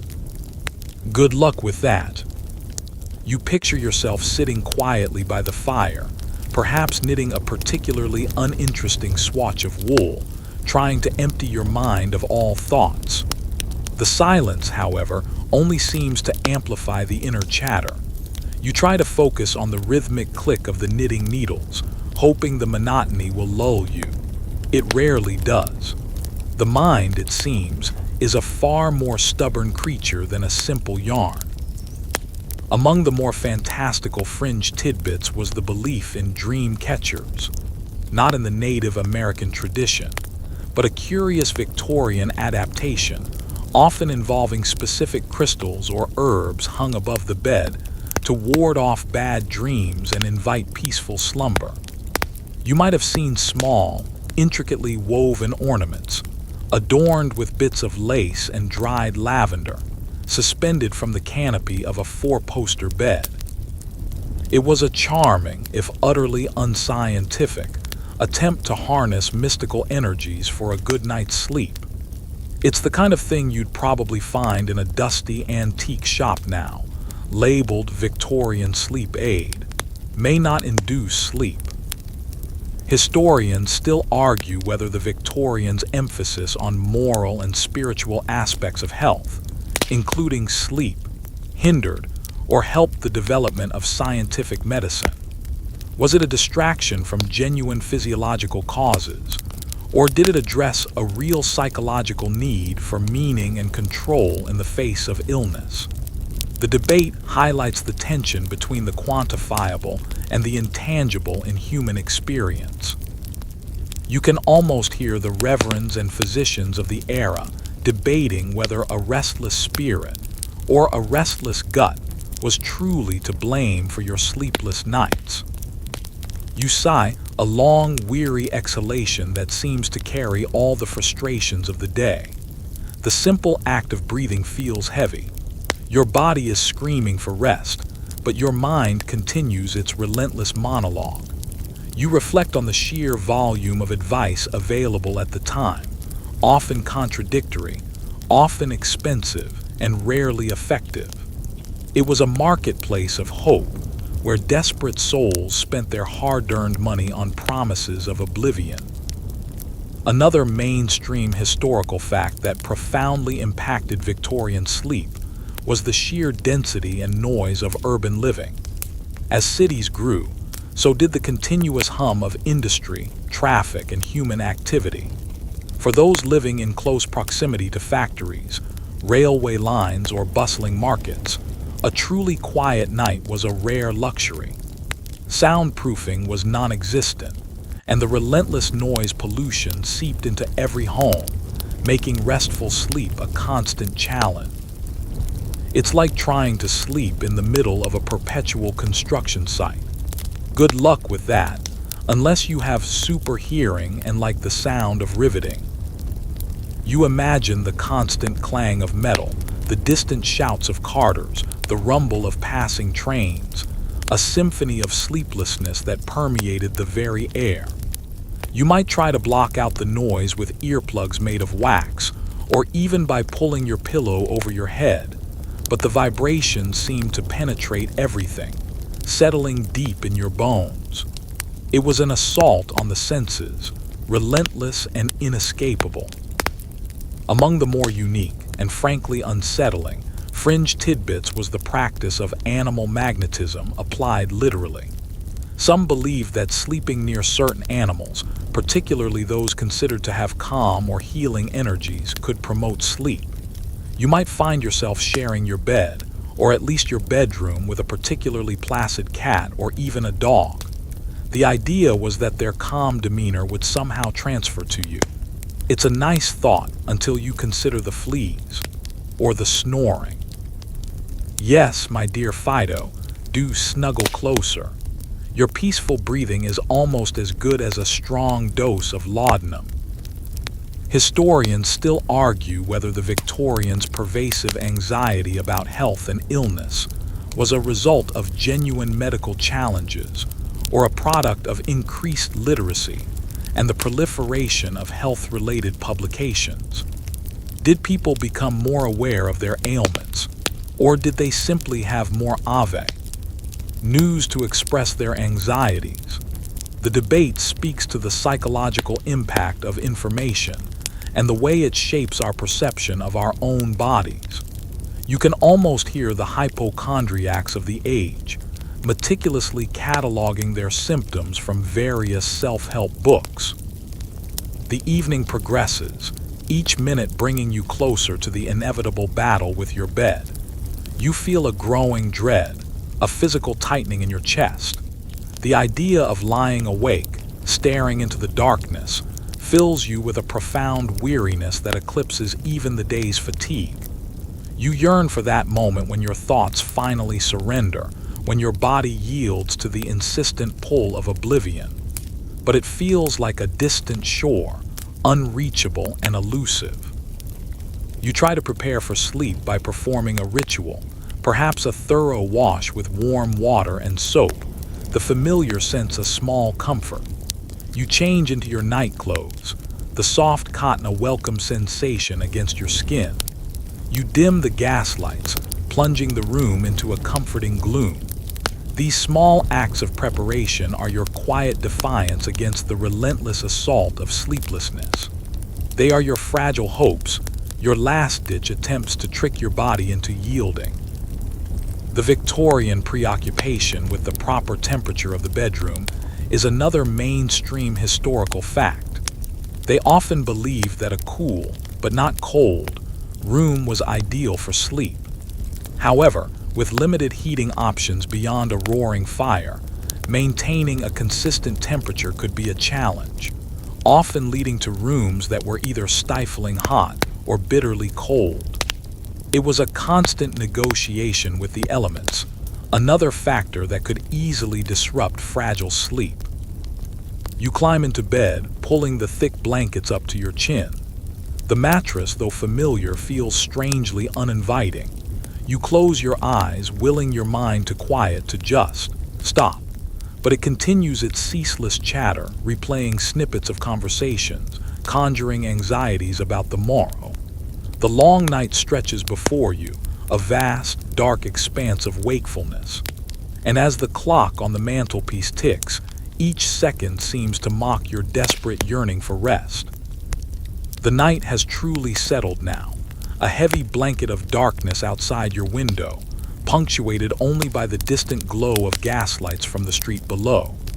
You are in bed, utterly exhausted, yet painfully, stubbornly awake. The silence of the house is occasionally broken by the creak of floorboards or the distant hoot of an owl, each sound magnified in the stillness. You feel a growing sense of frustration, a simmering impatience with your own body's rebellion. You recall a curious mainstream historical fact about Victorian bedrooms: the prevalence of bed warmers. These were often long-handled pans filled with hot coals, used to warm the sheets before climbing into bed. While seemingly a comfort, some theories of the time also suggested that a warm bed promoted circulation and relaxed muscles, thus aiding sleep. You imagine the faint scent of charcoal, the crackling sound of the coals, and the delicate dance of trying to avoid scalding yourself while making your bed hospitable. It's a quaint image, a precursor to electric blankets, but with a much higher risk of accidental fire. Yes, darling, just warming the bed. Don't mind the faint smell of burning linens. You shift, trying to find a more comfortable position, but every part of your body seems to protest. Your legs feel restless, your arms heavy, your head a leaden weight on the pillow. The sheer physical discomfort adds another layer to your mental agitation. It's a full-body assault, leaving you nowhere to hide. Among the more curious fringe tidbits was the use of specific types of pillows. Some suggested filling pillows with hops, a plant known for its sedative properties. The idea was that the aroma, released as you slept, would induce a deeper, more peaceful slumber. You can imagine the faint, earthy scent filling your pillowcase, a naturalistic approach to aromatherapy, though perhaps not as potent as a modern essential oil diffuser. It sounds rather nice, actually, far more pleasant than a warm coin. Unless you were allergic to hops, then it would be a nightmare, literally. Historians still argue whether the Victorians' preoccupation with nerve tonics was a symptom of a truly overstressed population, or simply a testament to the pervasive marketing of patent medicines. Were people genuinely more anxious and sleepless, or were they just being convinced they were? The debate speaks to the power of advertising and the evolving understanding of mental health. You can almost hear the charmingly persuasive advertisements, promising serenity and vigor in a single bottle, all for the low price of your long-term health. You sigh, a deep, frustrated sound that seems to vibrate through the stillness of the room. You pick at a loose thread on your blanket, your fingers restless, unable to find still. Illness. The hours stretch before you, an endless expanse of dark wakefulness. You imagine the millions of other Victorians across the sprawling empire, equally afflicted, each in their own bed, battling their own demons of wakefulness. A strange, silent army of the sleepless. Another mainstream historical fact is the common practice of evening constitutional walks. Many Victorian doctors and health reformers advocated for a brisk walk in the fresh air before bed, believing it would clear the mind, tire the body, and promote a deeper sleep. While exercise is indeed beneficial for sleep, the stimulating effect of an evening walk could sometimes backfire, making it harder to wind down for some individuals. It's like saying, go for a jog before bed. It'll totally relax you. Unless you're an actual Olympic athlete, probably not. You recall those crisp evening walks, the chill air against your face, the rhythmic crunch of your boots on the pavement. Sometimes it did help, a temporary respite from the confines of the house and the anxieties within. But often, the physical exertion only served to sharpen your senses, leaving you more alert than before. It was a gamble every time. Among the more macabre fringe tidbits was the occasional recommendation for visiting cemeteries, not for a walk, but to simply sit quietly amongst the tombstones. The logic was that the solemnity and quietude of the surroundings would induce a meditative state, promoting inner peace, and by extension, sleep. You picture yourself sitting on a damp stone bench, surrounded by silent monuments, contemplating mortality in the hopes of drifting off. It sounds less like a sleep cure and more like a scene from a Gothic novel, and probably very chilly. Just catching some Z's amongst the dearly departed. Don't mind me. Historians still argue whether the Victorians, elaborate rituals surrounding death and mourning, often a form of emotional processing, also served as an unconscious coping mechanism for the anxieties of life, including sleeplessness. Did confronting mortality help put daily worries into perspective, thus aiding sleep? The debate touches on the psychological role of ritual and belief in human well-being. You can almost hear a Victorian psychoanalyst suggesting that your insomnia is simply unresolved grief for the sleep you've lost. The clock on the mantelpiece chimes, its delicate sound piercing the silence, marking another quarter hour lost to wakefulness. You sigh, a sound of utter defeat. The sheer volume of time spent in this state of frustrated alertness is beginning to wear you down, not just physically but emotionally. You long for the simple relief of oblivion, the temporary death of sleep. It feels like a fundamental right denied. You begin to count not sheep, but the slow, rhythmic beat of your own heart. 1, 2, 3. You try to focus solely on the sensation, hoping to drown out the relentless chatter of your mind. It's a desperate attempt at mindfulness, a clumsy Victorian precursor to modern meditation techniques. But your heart, it seems, is just as stubborn as your brain. The Victorian era, with its rapid changes and burgeoning scientific inquiry, was a time of immense intellectual curiosity, a mainstream historical fact that also extended to the understanding of the human body and mind. While many of their sleep remedies seem quaint or even bizarre today, they represent a genuine effort to alleviate suffering in an age of limited medical knowledge. They were, in essence, grappling with fundamental human needs without the benefit of our modern insights. They were like detectives with only half the clues, trying to solve the mystery of sleep. And sometimes, they just ended up with a slightly warm penny. You pull the blankets tighter around you, seeking a warmth that your body, strangely, cannot generate on its own.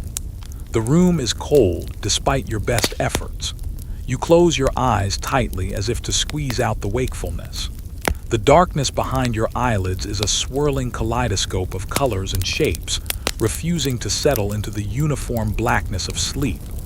The night stretches before you, an endless expanse of wakefulness, and you, the weary insomniac, are left to traverse it alone.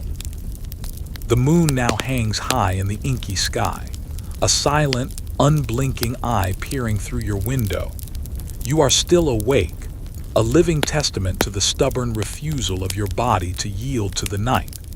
The various remedies you've tried, from the internal comfort of lettuce to the external oddity of a warm coin, have all failed. Your mind feels both numb from exhaustion and hyperaware, a contradictory state that only amplifies your discomfort. You remember the Victorian fascination with sleep hygiene, though not in the modern sense. It was more about avoiding excitement before bed. This mainstream historical fact meant no rousing novels, no passionate debates, and certainly no late-night social gatherings if you hoped for a good night's rest. The idea was to gently transition the mind and body into a state of calm. You imagine a particularly lively evening party, filled with witty banter and the clinking of glasses, abruptly cut short at 9 o'clock because someone needs to prepare for slumber. Must dash, darling. My nerves demand an early retreat. It sounds rather dull, to be honest, and probably didn't work for the truly insomniac. You toss and turn, the sheets becoming a tangled mess around your legs. The pillow, once soft and inviting, now feels like a lumpy adversary.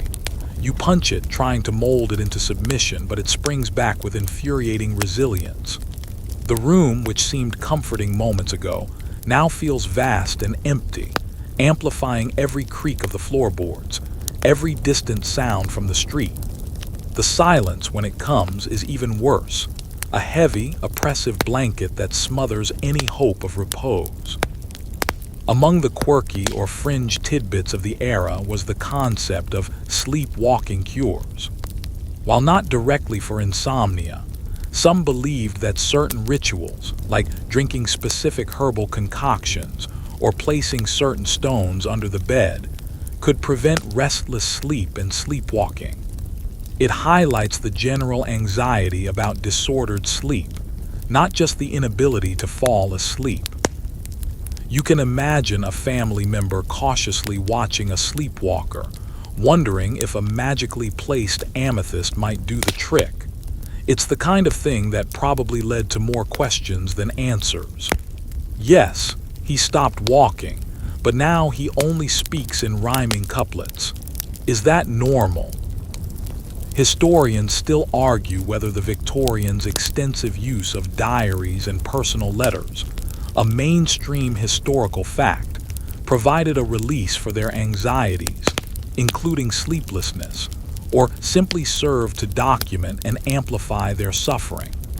Was it a form of self-therapy or a record of chronic distress?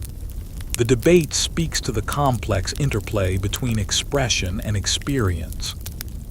You can almost picture countless journals filled with detailed accounts of restless nights, each entry a testament to the quiet desperation of the era.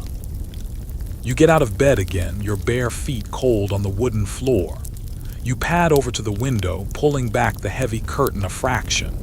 The street below is quiet now, the gaslights casting pools of pale yellow light.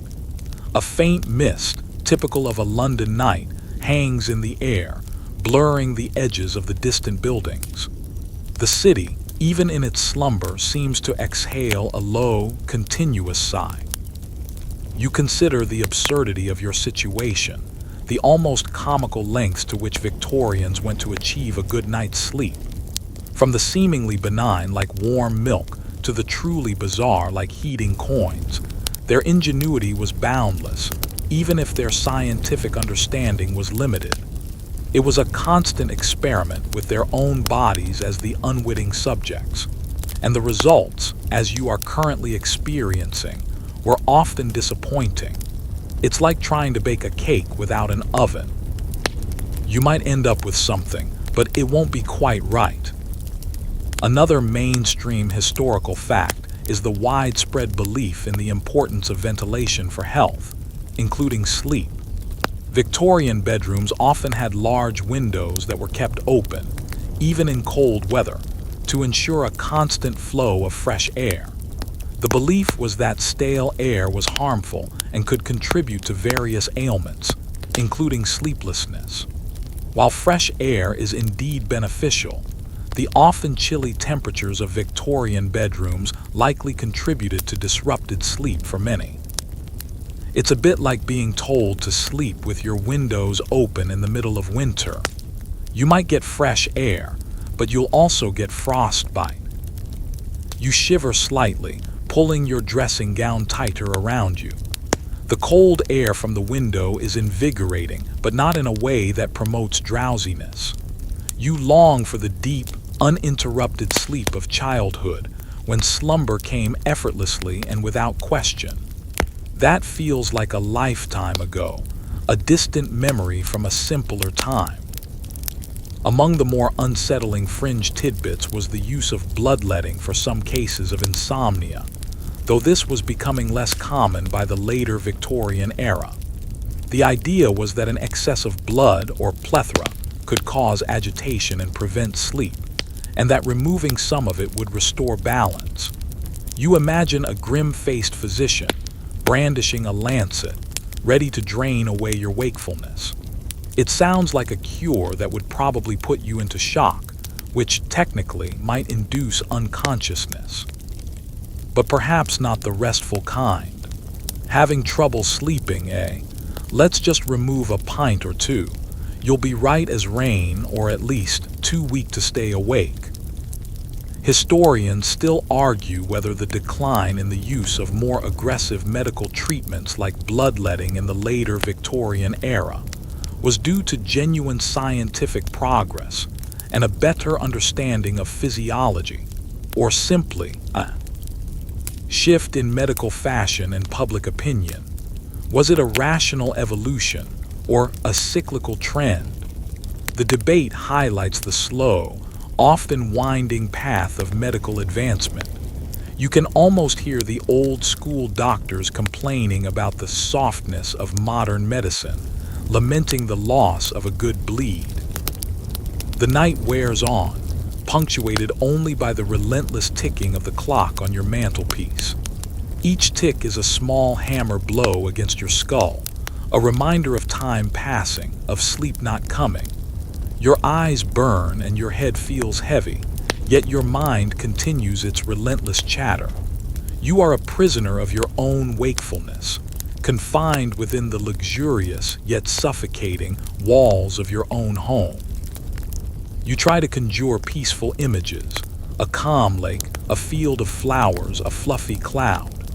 But your mind stubbornly refuses to cooperate, instead conjuring anxieties about the morrow, replaying conversations, inventing new worries. It's a cruel torment, a mental treadmill that never stops. The very act of trying to relax seems to have the opposite effect, tightening your muscles, quickening your pulse. The Victorian era, despite its medical shortcomings, laid much of the groundwork for modern medicine, a mainstream historical fact that often gets overlooked amidst the more bizarre remedies. The emphasis on hygiene, public health, and early germ theory were all crucial steps towards a better understanding of disease and well-being. Even their struggles with insomnia, and their often misguided attempts at cures, contributed to a growing body of knowledge about the complexities of the human body and mind. They were, in essence, trying to solve a puzzle with many missing pieces, but they were determined to keep trying. You lie back down, pulling the blankets up to your chin. The mattress feels strangely unyielding, every contour a source of discomfort. You close your eyes tightly, as if to squeeze out the wakefulness. The darkness behind your eyelids is a swirling kaleidoscope of colors and shapes, refusing to settle into the uniform blackness of sleep. The night stretches before you, an endless expanse of wakefulness. And you, the weary insomniac, are left to traverse it alone, longing for the oblivion that seems forever out of reach. The deep hours of the night have passed, and a faint, almost imperceptible lightening in the sky hints at the approach of another unwelcome dawn. You remain wide awake, your body a landscape of aches and pains, your mind a relentless cacophony of unbidden thoughts. The air in the room feels thick with your sleeplessness, a palpable presence that presses down on you. You've long since given up on the warm coin, and the ghost of the boiled lettuce is now just a distant, unappetizing memory.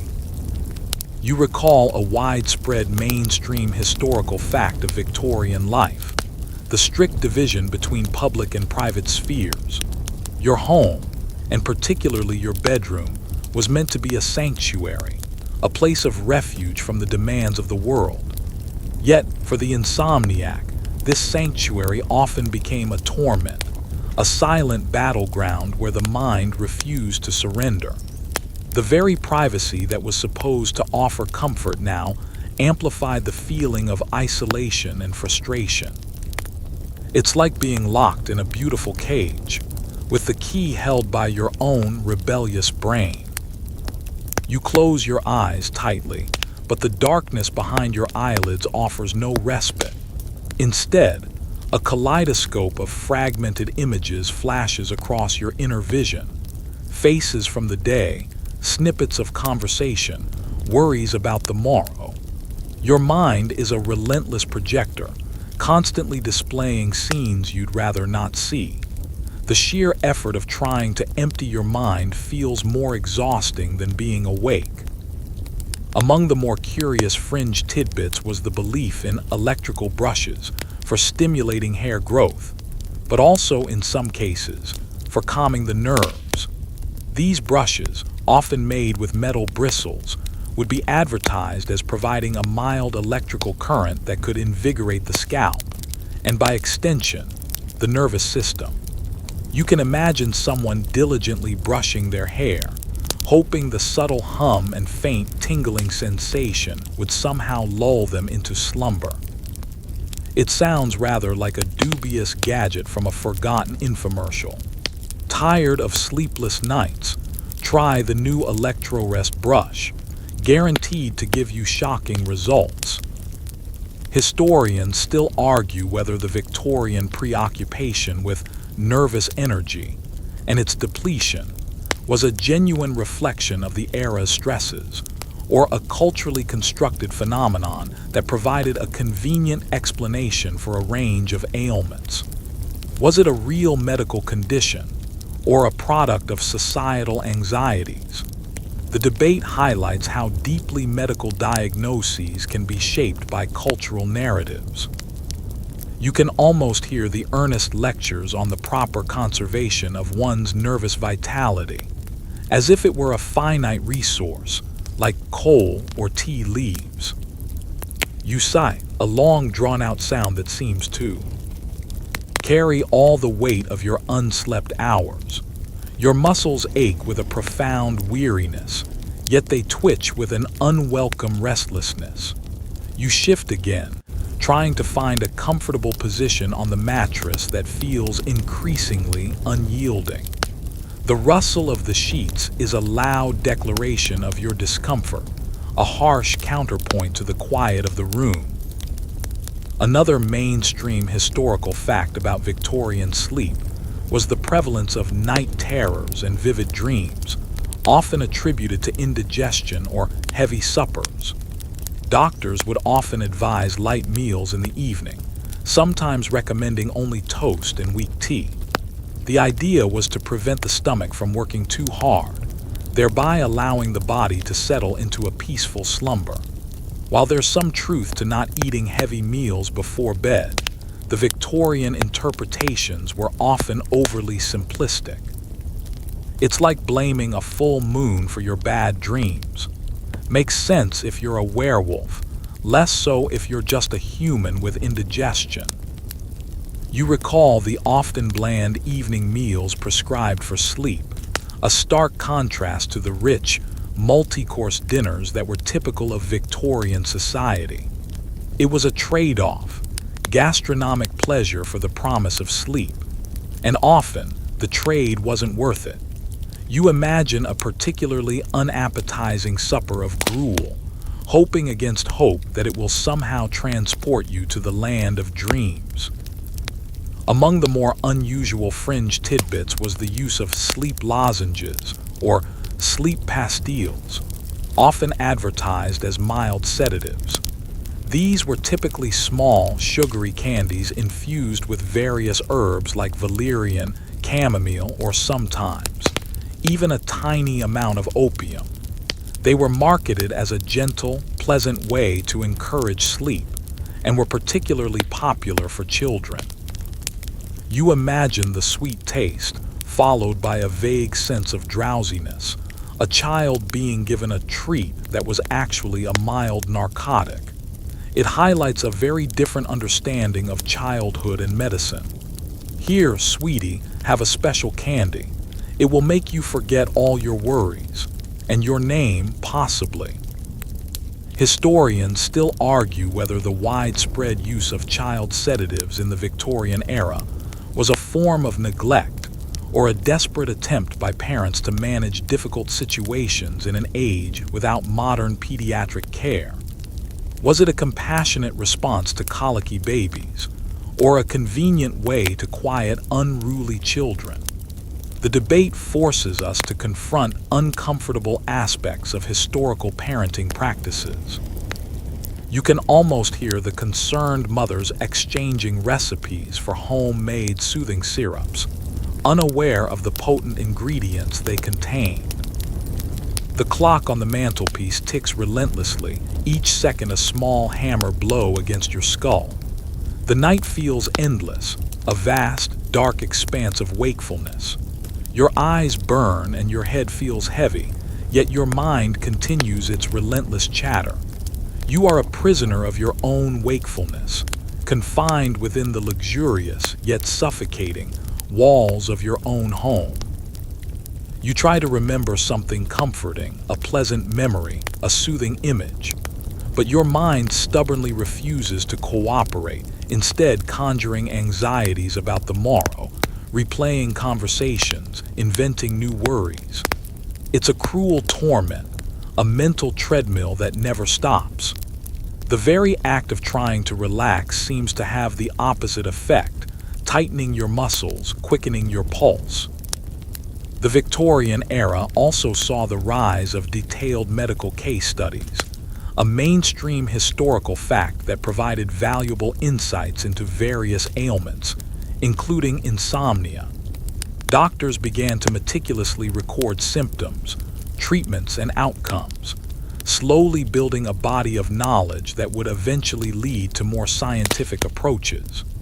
Even in their struggles, they were contributing to the slow, arduous march of medical progress. They were like the first explorers mapping a dangerous, uncharted territory, and that territory was your stubbornly awake brain. You lie back down, pulling the blankets up to your chin. The mattress feels strangely unyielding, every contour a source of discomfort. You close your eyes tightly, as if to squeeze out the wakefulness. The darkness behind your eyelids is a swirling kaleidoscope of colors and shapes, refusing to settle into the uniform blackness of sleep. The night stretches before you, an endless expanse of wakefulness. And you, the weary insomniac, are left to traverse it alone, longing for the oblivion that seems forever out of reach, but always hoping that somewhere, somehow, a cure still exists. The first blush of dawn is now a distinct band of light on the horizon, signaling the approach of another day you are utterly unprepared for. You are still awake, a ragged bundle of nerves and exhaustion, the phantom taste of boiled lettuce and the faint memory of a cold coin serving as grim reminders of your failed efforts. Your body protests every movement, and your mind, though weary, continues its relentless, self-defeating monologue. You consider the profound impact of Victorian social expectations on sleep, a mainstream historical fact that is often underestimated. For women, in particular, the societal pressure to be delicate, refined, and emotionally sensitive often led to the diagnosis of nervous complaints for various ailments, including insomnia. A woman was expected to be frail, and sleeplessness could be seen as evidence of her delicate constitution. It was a strange double bind. You were supposed to be fragile, but also capable of endless self-control and composure, even when utterly exhausted. It's like being told you're too delicate to lift a feather, but then being expected to carry an elephant with a smile. You picture a perfectly coiffed lady, sipping her morning tea, her eyes perhaps a little too bright, her smile a little too fixed, desperately concealing the ravages of a sleepless night. The performance of wellness was as important as wellness itself, and if you failed to perform well, then it was your moral failing, not a medical condition. Among the more unsettling fringe tidbits was the use of chloroform for persistent insomnia. While primarily an anesthetic used in surgery, some adventurous practitioners would administer small, carefully monitored doses to induce sleep in extreme cases.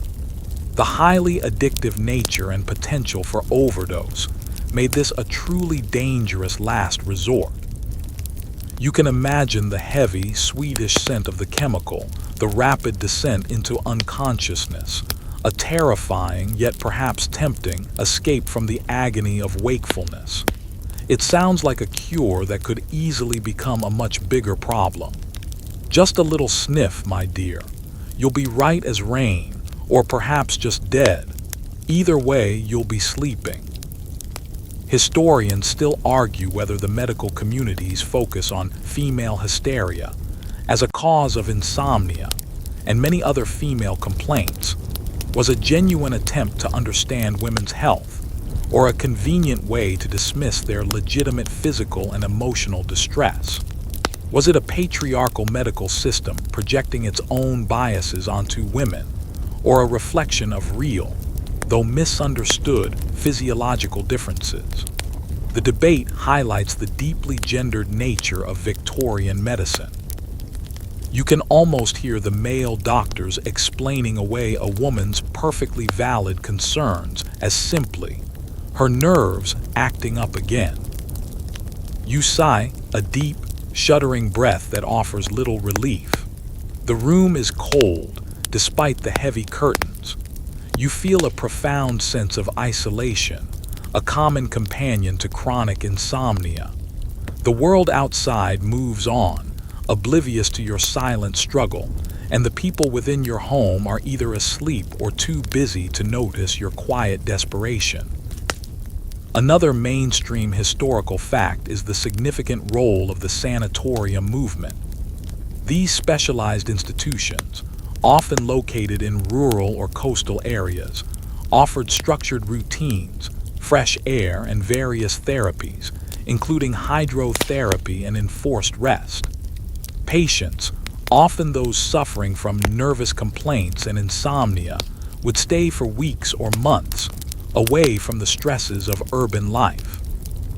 While some found relief, others found the isolation and strict regimen to be stifling and ultimately unhelpful. It was a bit like being sent to a very fancy, very boring boarding school for adults, with slightly more water treatments. You imagine yourself in such a place, surrounded by other weary souls, all silently battling their own demons of wakefulness. The forced pleasantries, the endless attempts at distraction, the underlying current of desperation. It sounds like a gilded prison, a place where you might eventually fall asleep out of sheer boredom. Among the more charming, if still unscientific, fringe tidbits was the use of lavender bags. Small sachets filled with dried lavender flowers were often placed under pillows, the soothing aroma believed to promote relaxation and induce sleep. This practice, with its gentle, natural approach, stands in stark contrast to the more aggressive remedies of the era. You can almost smell the sweet, floral scent, a comforting presence in the darkness.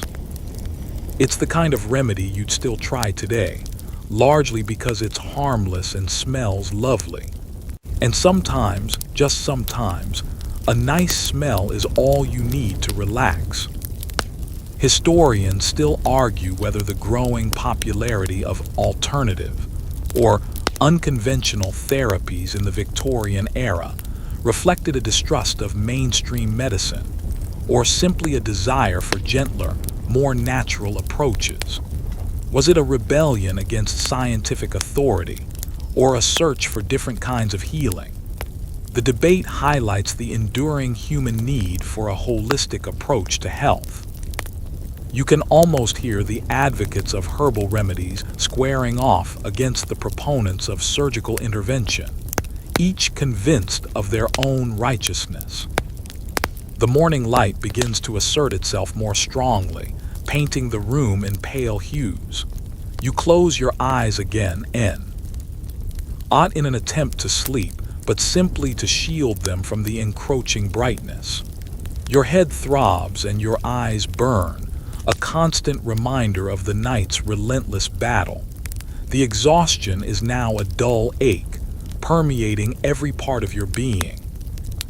You long for the simple relief of oblivion, a few hours of true unconsciousness.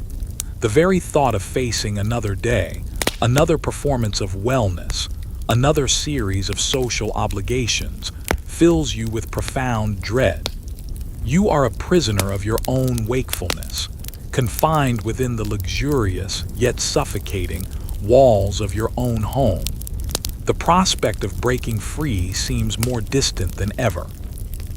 The Victorian era, with its rigid social structures and rapidly evolving scientific landscape, was a challenging time for those afflicted with insomnia.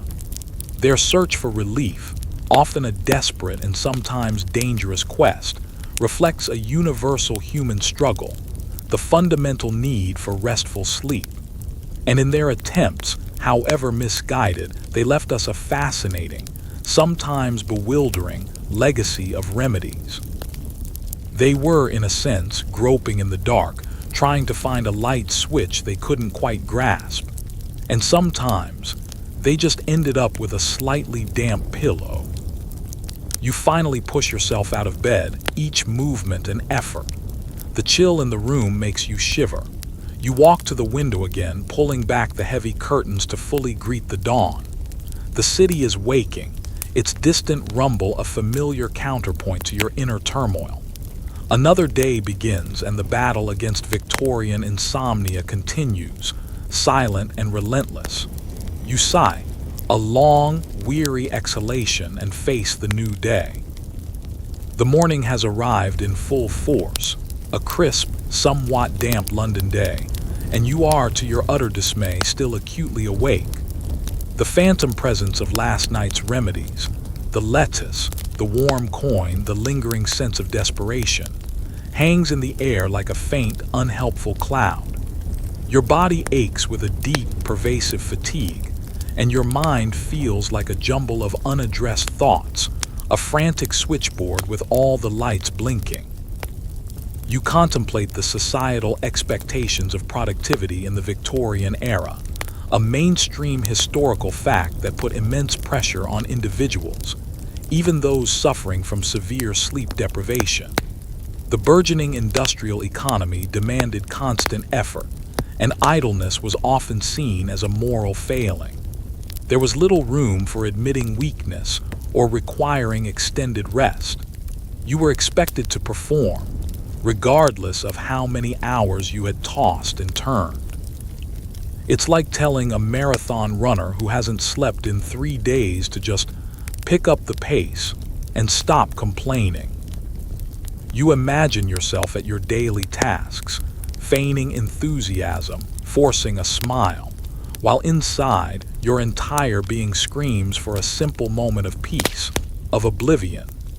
Every conversation feels like an immense effort, every decision a monumental struggle. The world seems to move in slow motion, yet simultaneously too fast for your exhausted brain to keep up. Among the more extreme fringe tidbits was the use of opium dens, particularly in the East End of London, though these were generally associated with a different social class and purpose. While not prescribed as a medical cure, for some, the escape offered by opium provided a powerful, albeit dangerous, form of induced sleep. It was a darker side of the era's self-medication, a desperate descent into artificial oblivion. You imagine the hazy, smoke-filled rooms, the sweet, cloying scent of opium, and the utter surrender to its powerful grip. It was a seductive, yet ultimately destructive, path. It's the kind of cure that makes you forget your problems, and also your address, your name, and potentially your life savings. Historians still argue whether the romanticized image of the sleepless genius, often associated with figures like Edgar Allan Poe or Lord Byron, contributed to a cultural acceptance of insomnia as a sign of intellectual prowess or artistic sensitivity. Did it normalize a detrimental condition, or simply reflect a genuine link between creativity and a restless mind? The debate highlights the complex relationship between art, suffering, and societal perception. You can almost hear the aspiring poets claiming that their dark circles were simply proof of their profound inner turmoil and artistic genius. You sigh a long, weary exhalation that feels as though it empties your very lungs. You yearn for that moment when your thoughts finally surrender, when your body yields to the insistent pull of oblivion. But it feels like a distant shore, unreachable and elusive. The day stretches before you, a vast, oppressive expanse. Another mainstream historical fact that influenced Victorian sleep patterns was the absence of widespread electric lighting. Gaslight was common in public spaces and wealthier homes, but many still relied on candles or oil lamps for illumination. This meant that after dusk, most homes would naturally become darker and quieter, encouraging an earlier bedtime than we are accustomed to today. However, the introduction of gaslight also extended the active evening hours, creating new opportunities for social engagement and work, further disrupting natural sleep cycles. It was a technological leap, but one with unforeseen consequences for human rest. It's like getting a new, powerful engine, but forgetting to install brakes. You recall the flickering glow of gas lamps, the soft pools of light they cast, creating intimate, shadowy spaces. While beautiful, they were also less effective at truly illuminating an entire room, perhaps subconsciously encouraging an earlier winding down. But for the insomniac, even the dimmest light could feel like an intrusive presence, a constant reminder of wakefulness. Among the more unique and surprisingly persistent, fringe tidbits was the belief in the power of astrology to influence sleep. Some almanacs and popular guides suggested that the alignment of planets, particularly the moon's phase, could affect one's sleep patterns. You might consult an astrologer, hoping to find a celestial explanation for your earthly woes, or perhaps a lunar-based remedy. It sounds utterly preposterous now, but in an age grappling with immense scientific and social change, people often sought answers in the stars when earthly solutions failed. It's the kind of thing where you'd blame your bad sleep on Mercury being in retrograde, even if you don't know what retrograde means. Historians still argue whether the Victorians' enduring interest in spiritualism, mysticism, and the occult was a rejection of scientific rationalism, or a complementary exploration of phenomena that science could not yet explain. Did it offer comfort in a rapidly changing world, or simply provide fertile ground for charlatans? The debate highlights the complex human need for meaning beyond the purely empirical. You can almost hear the earnest mediums attempting to channel the spirits of the departed, hoping they might offer advice on how to get a good night's sleep. The afternoon passes in a blur of forced activity and internal struggle. Your eyelids feel heavy, as if weighted with lead. You long for a dark room, a soft pillow, anything to escape the demands of the waking world. The Victorians, with their strict social codes, rarely allowed such public displays of fatigue. You were expected to maintain a composed demeanor, no matter how much you were suffering internally. It was a performance every single day.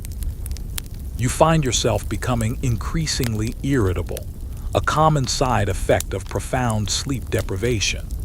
Small annoyances swell into monumental frustrations. Your patience wears thin, and you find it difficult to engage in polite conversation without a sharp edge creeping into your voice.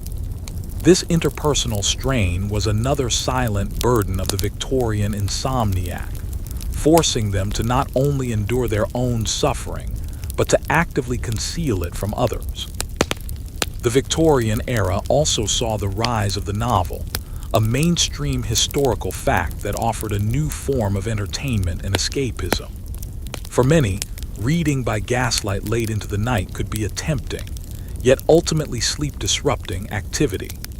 The allure of a gripping story, the desire to finish just one more chapter, often outweighed the common-sense advice to wind down before bed.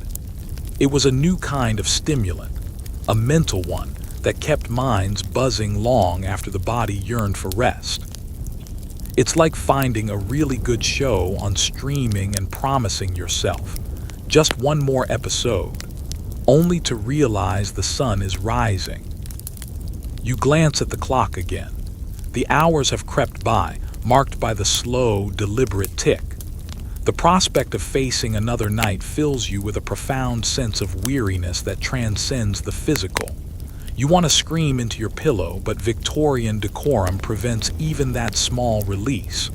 You are a prisoner of your own wakefulness, confined within the luxurious yet suffocating walls of your own home. And tonight, you know, the battle will begin anew. The sun begins its slow descent, painting the London sky in hues of orange and purple, a beautiful spectacle that you observe with a weary, almost detached gaze. The sheer passage of time, marked by the relentless cycle of day and night, feels like a cruel jest. You are still profoundly exhausted, a living shadow of your former self, and the thought of another night without sleep sends a shiver of dread through your already frayed nerves. You recall a curious mainstream historical fact about Victorian sleep environments: the heavy, often oppressive, nature of bedroom decor. Thick velvet curtains, ornate canopies, and multiple layers of bedding were common. While designed for warmth and grandeur, this heavy environment could also feel stifling, trapping stale air and contributing to an uncomfortable sleep experience. You imagine the weight of the fabrics, sense of being cocooned, which for some might have been comforting, but for you, currently, feels suffocating. It's like trying to sleep in a very luxurious, slightly claustrophobic box. You settle into your armchair, the fabric feeling strangely scratchy against your skin. Your head feels heavy, and your eyelids droop, but your mind, stubbornly alert, refuses to quiet. You close your eyes for a moment, simply to give them a brief respite from the demanding world, but the darkness behind your lids is not peaceful. It is a swirling kaleidoscope of unbidden thoughts and fragmented images. Among the more unusual fringe tidbits was the practice of sleep charmers. These individuals, often seen as spiritual healers or wise women, would offer incantations, blessings, or even small, symbolic rituals to induce sleep. It was a blend of folk magic and psychological suggestion, tapping into the deep human need for a sense of control over the uncontrollable. You might imagine a charming old woman, her hands gnarled with age, murmuring ancient words over your troubled brow, while perhaps burning a handful of dried herbs. It sounds rather comforting, actually, if utterly unscientific. And by the power of the ancient moon, may your dreams be filled with fluffy clouds and not the dread of your laundry list. Historians still argue whether the Victorians' enduring belief in superstition and folk remedies, even amidst scientific progress, reflected a cultural resistance to modernity or a recognition of the limits of nascent scientific understanding. Was it a retreat to the familiar, or a search for meaning beyond the purely rational? The debate highlights the complex ways societies navigate change and uncertainty. You can almost hear the village wise woman clashing with the city physician, each convinced of their own path to healing. You sigh, a sound of profound resignation. The silence of the fading day is broken only by the distant rumble of carriages and the faint chime of a church bell.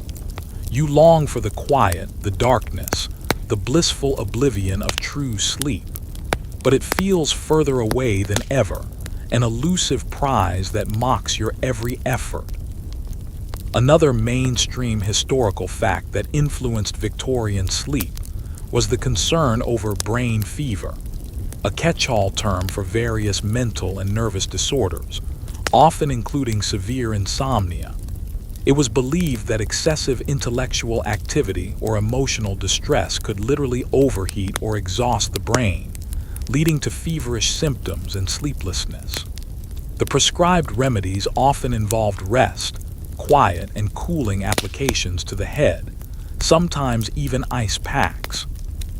It was a rather simplistic understanding of complex neurological processes, but it did emphasize the connection between mind and body.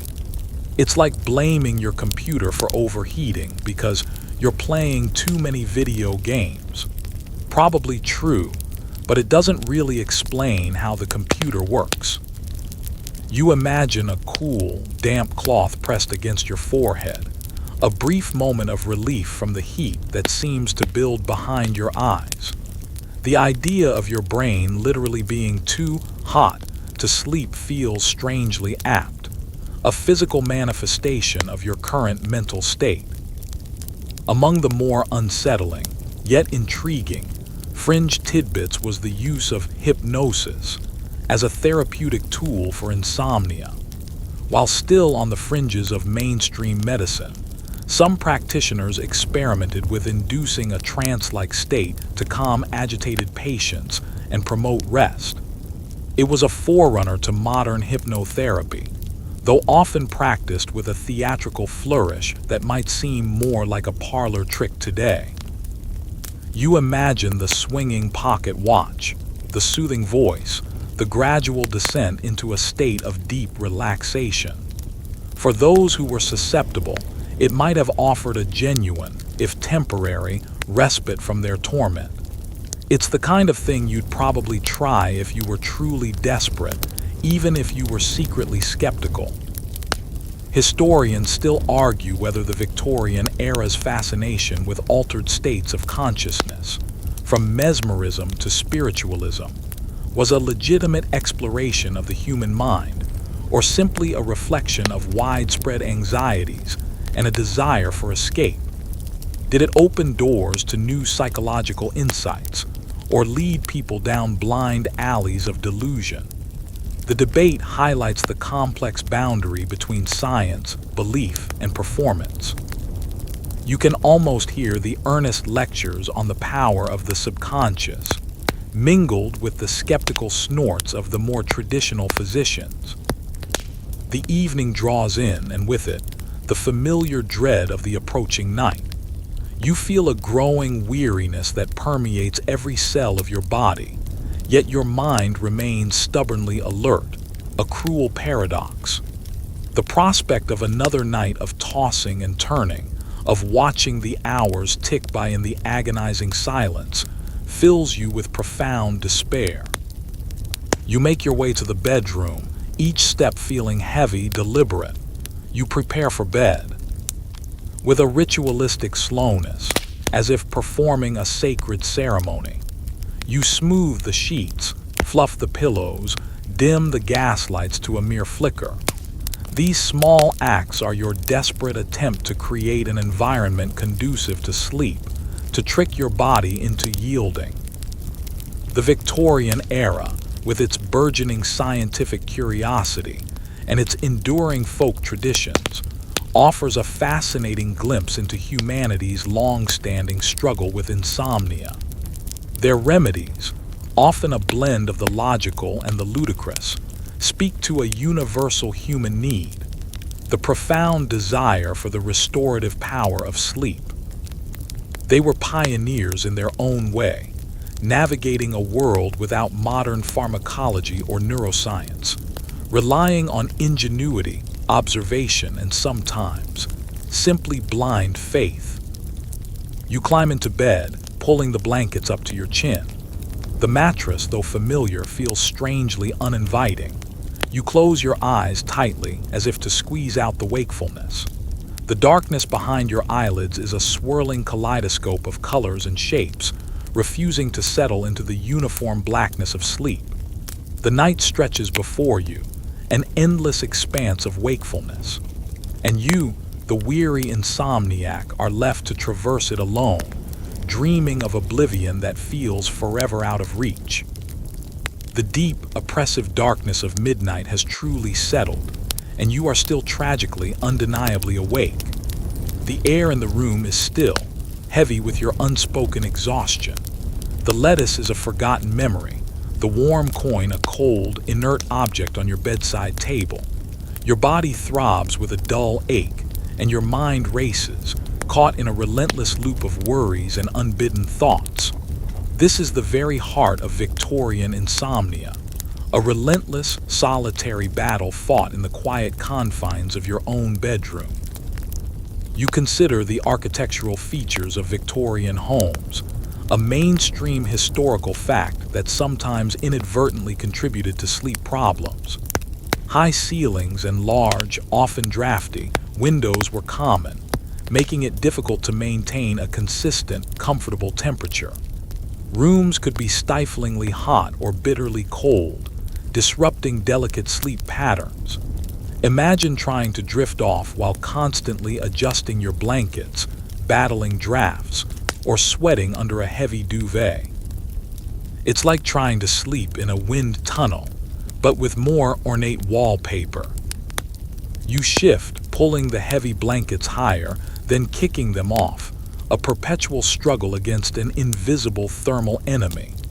The rustle of the sheets is a loud declaration of your discomfort, a harsh counterpoint to the quiet of the room. Your eyes burn and your head feels heavy, yet your mind continues its relentless chatter. Among the more curious fringe tidbits was the belief in the power of color therapy for sleep.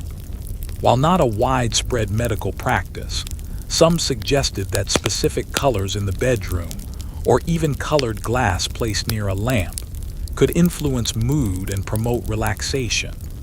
Blue, in particular, was often associated with calmness and serenity. You might imagine a room bathed in a soft blue light, hoping it would somehow soothe your agitated nerves. It sounds rather charming, actually, a gentler approach than some of the more aggressive remedies. Oh, the insomnia is back. Quick, paint the walls blue, and maybe wear blue pajamas, and dream in blue. Historians still argue whether the Victorians' burgeoning interest in psychology, however nascent, began to shift the focus from purely physical causes of insomnia to more mental and emotional ones. Was it a slow recognition of the mind-body connection, or simply a new language for describing old problems? The debate highlights the ongoing evolution of our understanding of mental health. You can almost hear the early psychologists debating the merits of introspection versus direct physical intervention, all while a patient lies awake, simply wanting to sleep. You sigh, a long, drawn-out sound of profound weariness. The silence of the night presses in, amplifying every small sound, every whisper of your own restless mind. You find yourself becoming hyper-aware of your own breathing, its rhythm either too fast or too slow, never quite right. The sheer concentration on a natural bodily function only serves to make it more difficult. Another mainstream historical fact is the significant role of nervous breakdowns in Victorian society. This term was often used to describe periods of intense mental and physical exhaustion, often brought on by stress, overwork, or emotional turmoil. Insomnia was a key symptom, and a breakdown could lead to prolonged periods of incapacity. The fear of such a breakdown often drove people to seek out desperate remedies for their sleeplessness, as the social and professional consequences could be severe. It was a very real and often devastating experience. It's like the Victorian equivalent of saying, "I just can't even anymore." You imagine the profound shame and fear associated with a nervous breakdown. In the hushed whispers, the forced isolation, It was a powerful motivator to maintain an outward appearance of composure, no matter the internal struggle. The struggle for sleep was not just a personal one, it was a societal one. Among the more peculiar and somewhat unsettling fringe tidbits was the use of leeches for insomnia in certain cases, particularly if the sleeplessness was attributed to congestion or overfullness of the blood. The idea was that by drawing blood, the system would be calmed and the agitated nerves would settle. You wince at the thought of the slimy creatures attaching themselves to your skin, slowly engorging themselves. It's a truly visceral and unpleasant image, a testament to the desperate measures people would take. It sounds less like a cure and more like a bizarre form of biological vampirism. Just letting the little chaps have their supper. Hopefully, I'll get mine afterwards in dreamland. Historians still argue whether the persistence of ancient medical practices like bloodletting and leeching into the Victorian era was due to genuine belief in their efficacy, a lack of superior alternatives, or simply a stubborn adherence to tradition. Was it a sign of medical backwardness, or a practical response to a limited scientific understanding? The debate highlights the slow, often reluctant, adoption of new medical knowledge. You can almost hear the old-school physicians defending their leeches against the encroaching tide of modern pharmacology. The minutes stretch into an eternity, marked only by the slow, deliberate tick of the clock. You are a captive of the night, a silent witness to your own wakefulness. The prospect of facing tomorrow, another day to navigate on fumes, fills you with a profound sense of weariness that transcends the physical. You want to scream into your pillow, but Victorian decorum prevents even that small release. You try to focus on something mundane, something utterly unstimulating. You begin to count your breaths slowly, deeply, trying to mimic the rhythm of sleep. But your mind, stubborn and rebellious, refuses to cooperate, instead conjuring anxieties about the morrow, replaying conversations, inventing new worries. It's a cruel torment, a mental treadmill that never stops. The Victorian era, with its rapid social and technological changes, presented unique challenges to sleep. The move from agrarian to industrial life, the rise of urban centers, and the constant hum of innovation all conspired against the natural rhythms of rest. Their desperate search for cures, however peculiar, reveals a profound human truth. The need for sleep is fundamental, and its absence a form of torture.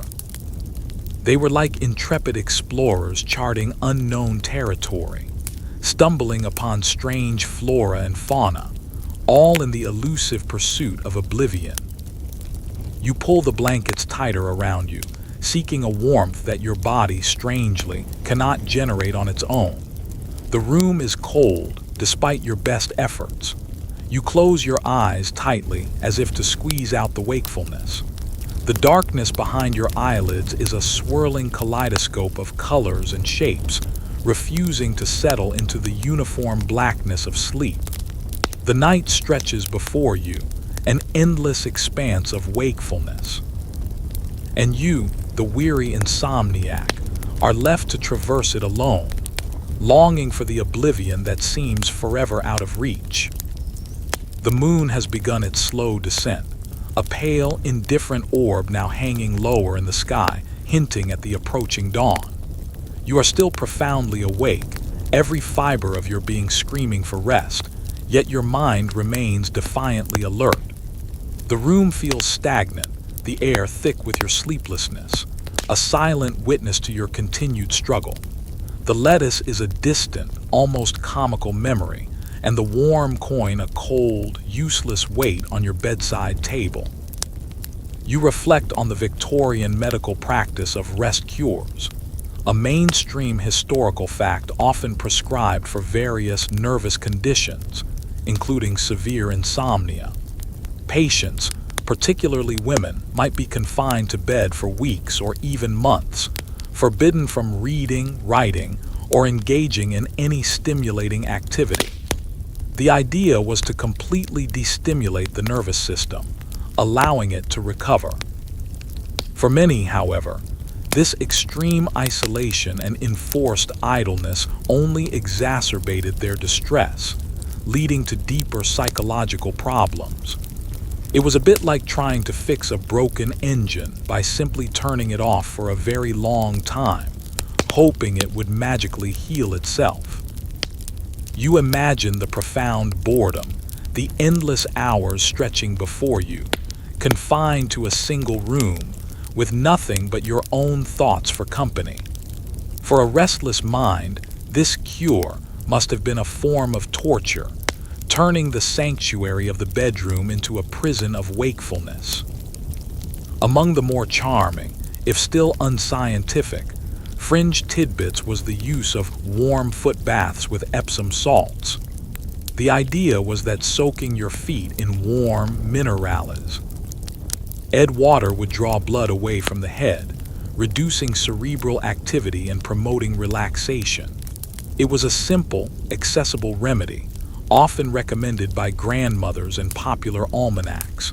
You imagine the comforting warmth spreading through your feet, the faint scent of the salts, a moment of gentle solace in a world of turmoil.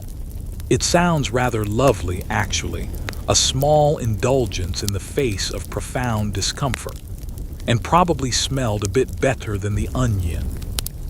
Historians still argue whether the Victorians' emphasis on cleanliness and hygiene, particularly in their homes, was primarily driven by emerging scientific understanding of germs, or by a desire for order and control in a rapidly changing world. Did cleaner homes genuinely lead to better health outcomes, including improved sleep? Or was it a form of ritualistic control in the face of uncertainty? The debate highlights the complex interplay between scientific progress and cultural values. You can almost hear the stern pronouncements on the moral virtues of a tidy home, and the implied link between cleanliness and a clear conscience, and thus, a clear mind for sleep. You sigh a deep, shuddering breath that offers little relief. The silence of the night presses in, amplifying every small sound, every whisper of your own restless mind. Your eyes burn and your head feels heavy, yet your mind continues its relentless chatter. You are a prisoner of your own wakefulness, confined within the luxurious yet suffocating walls of your own home. Another mainstream historical fact influencing Victorian sleep was the social custom of calling cards and elaborate social schedules. For the upper classes, evenings were often filled with formal dinners, balls, and lengthy visits, extending well into the night. This meant late bedtimes were common, disrupting natural sleep cycles and often leading to chronic sleep deprivation. The demands of society often trumped the demands of the body. It's like having FOMO, but with more corsets and elaborate dances. You picture yourself, elegantly dressed, making polite conversation, all while your body aches with the profound fatigue of unslept nights. The effort of maintaining a cheerful facade, of engaging in witty banter, must have been immense. The social pressures were a relentless engine, pushing you onward, even as your body begged for rest. Among the more unusual and somewhat alarming, fringe tidbits was the occasional recommendation for chloroform inhalations, for intractable insomnia, though this was primarily a medical intervention and often carried significant risks. The idea was to induce a short period of unconsciousness to break the cycle of sleeplessness. This highlights the truly desperate measures sometimes employed when all other remedies failed. You imagine the heavy, Swedish smell, the rapid descent into oblivion, a terrifying yet perhaps tempting escape. It's the kind of cure where the potential side effects are probably worse than the original problem. Yes, the patient is sleeping, doctor, and also slightly purple.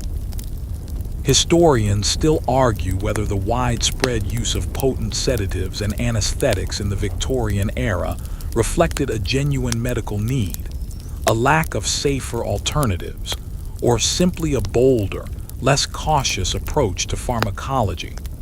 Was it a testament to their daring, or a sign of their recklessness? The debate highlights the ethical dilemmas inherent in medical practice, particularly when knowledge is limited. You can almost hear the somber discussions about the dangers of oversedation, mixed with the desperate pleas of patients for any form of relief. The night wears on, punctuated only by the relentless ticking of the clock on your mantelpiece. Each tick is a small hammer blow against your skull, a reminder of time passing, of sleep not coming. Your eyes burn and your head feels heavy, yet your mind continues its relentless chatter. You are a prisoner of your own wakefulness, confined within the luxurious yet suffocating walls of your own home. You try to conjure peaceful images, a calm lake, a field of flowers, a fluffy cloud. But your mind stubbornly refuses to cooperate, instead conjuring anxieties about the morrow, replaying conversations, inventing new worries. It's a cruel torment, a mental treadmill that never stops. The very act of trying to relax seems to have the opposite effect, tightening your muscles, quickening your pulse. The Victorian era, with its unique blend of scientific exploration, social conventions, and enduring folk traditions, offers a fascinating window into humanity's perennial struggle with insomnia. Their attempts, often a blend of the ingenious and the absurd, underscore a fundamental truth: the human body's profound need for rest, and the lengths to which we will go to achieve it. They were, in essence, detectives in the dark, trying to solve a mystery with only flickering gaslight and their own unwavering determination. You lie bow. CK down, pulling the blankets up to your chin. The mattress feels strangely unyielding, every contour a source of discomfort. You close your eyes tightly, as if to squeeze out the wakefulness. The darkness behind your eyelids is a swirling kaleidoscope of colors and shapes, refusing to settle into the uniform blackness of sleep. The night stretches before you, an endless expanse of wakefulness. And you, the weary insomniac, are left to traverse it alone, longing for the oblivion that seems forever out of reach. The pre-dawn light, a faint, almost sickly gray, begins to filter through the edges of your heavy curtains. You are still awake, a raw nerve, every sound magnified, every thought a blaring trumpet in your exhausted mind. The night has been a relentless, silent battle, and you, the insomniac, are its weary casualty. The lettuce and warm coin now feel like relics from a forgotten, slightly mad dream. You consider the widespread use of opium in various forms throughout Victorian society, a powerful mainstream historical fact. Beyond laudanum, opium was present in cough syrups, tonics, and even remedies for teething babies. Its easy availability and perceived effectiveness made it a go-to solution for pain, anxiety, and of course, sleeplessness. While it offered temporary relief, its highly addictive nature created widespread dependence, a dark undercurrent to the era's medical landscape. It was their universal panacea, their answer to everything from a stubbed toe to a broken heart, and yes, a broken sleep cycle. Feeling poorly, dear? Have some opium. It fixes everything, except you know the actual problem, and creates several new ones. You imagine the subtle, sweetish scent of opium, its deceptive promise of oblivion. You wonder how many Victorians slipped into a drug-induced stupor each night, desperate for the peace that natural sleep denied them. It was a tragic compromise, a trade of short-term relief for long-term suffering. Among the more curious fringe tidbits was the belief in sleep reading, where certain books or texts were specifically chosen for their ability to induce sleep, not through exciting narrative, but through sheer dullness. Almanacs, sermons, or lengthy philosophical treatises were often recommended. The idea was to bore the mind into submission, a literary equivalent of counting sheep. You imagine picking up a particularly dry historical text, hoping its dense prose and lack of plot would be your ticket to dreamland. It sounds less like reading and more like a form of self-inflicted academic torture. Just one more page of this fascinating treatise on municipal sewage systems. ZZZZZZ. Historians still argue whether the widespread use of opiates contributed to a general lethargy or escapism in Victorian society, or if it simply reflected the intense pressures and suffering of the era. Did it dampen social reform efforts, or provide a necessary palliative for a harsh existence? The debate highlights the complex social and moral dimensions of drug use throughout history. You can almost hear the moralistic condemnations from the pulpits, battling against the quiet desperation in countless homes. You sigh, a long, weary exhalation that seems to carry all the frustrations of the night with it. Your muscles ache with a profound weariness, yet they twitch with an unwelcome restlessness. You shift again, trying to find a comfortable position on the mattress that feels increasingly unyielding. The rustle of the sheets is a loud declaration of your discomfort, a harsh counterpoint to the quiet of the room. Another mainstream historical fact concerning Victorian health was the growing understanding of the importance of fresh air and sunlight, even for invalids. Sanatoriums, often located in sunny, elevated areas, emphasized outdoor exposure as part of their therapeutic regimen for various ailments, including nervous debility and insomnia. While this seems perfectly sensible to us today, it was a significant shift from earlier practices that often kept the sick confined to stuffy, dark rooms. It was a step towards modern health, though perhaps a few decades too early for the widespread understanding of vitamin D. It's like discovering a superfood, but not quite knowing why it works. You imagine long, languid afternoons spent outdoors, perhaps on a veranda, breathing in the clean country air, the gentle warmth of the sun on your skin. It sounds idyllic, a welcome escape from the suffocating confines of your sleepless bedroom. You yearn for that sense of spaciousness, that openness that might invite true rest.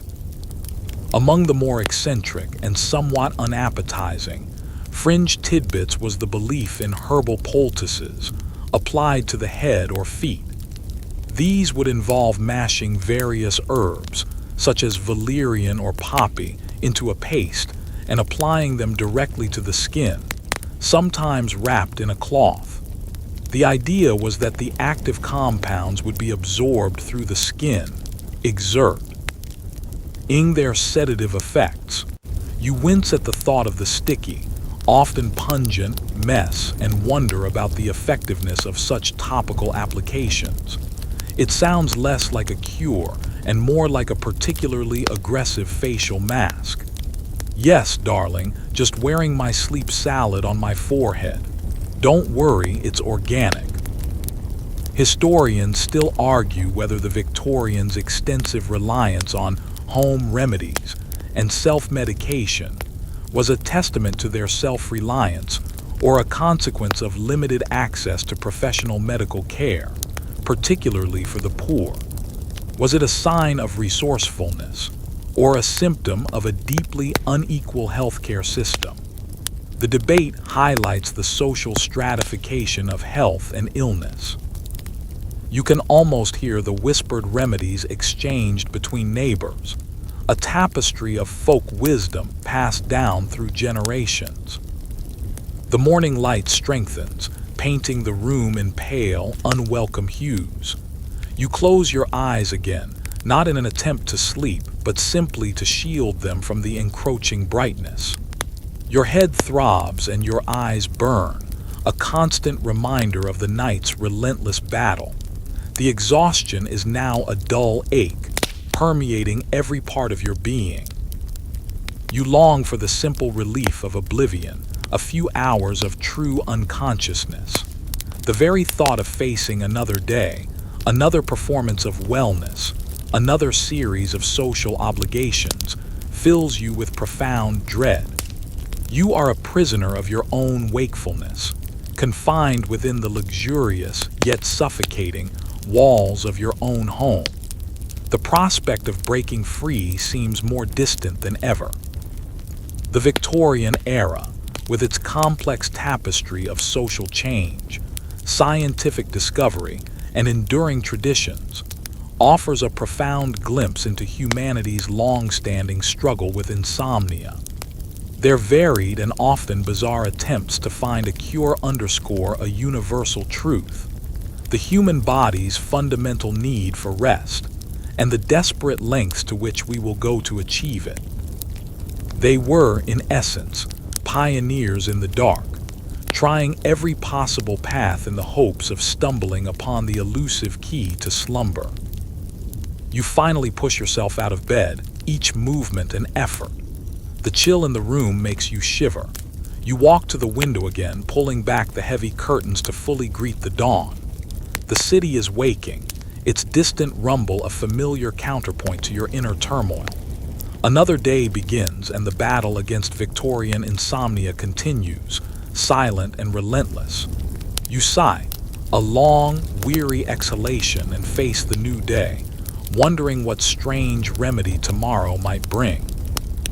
The sun is now a defiant disk in the sky, casting bright, unforgiving light into your bedroom.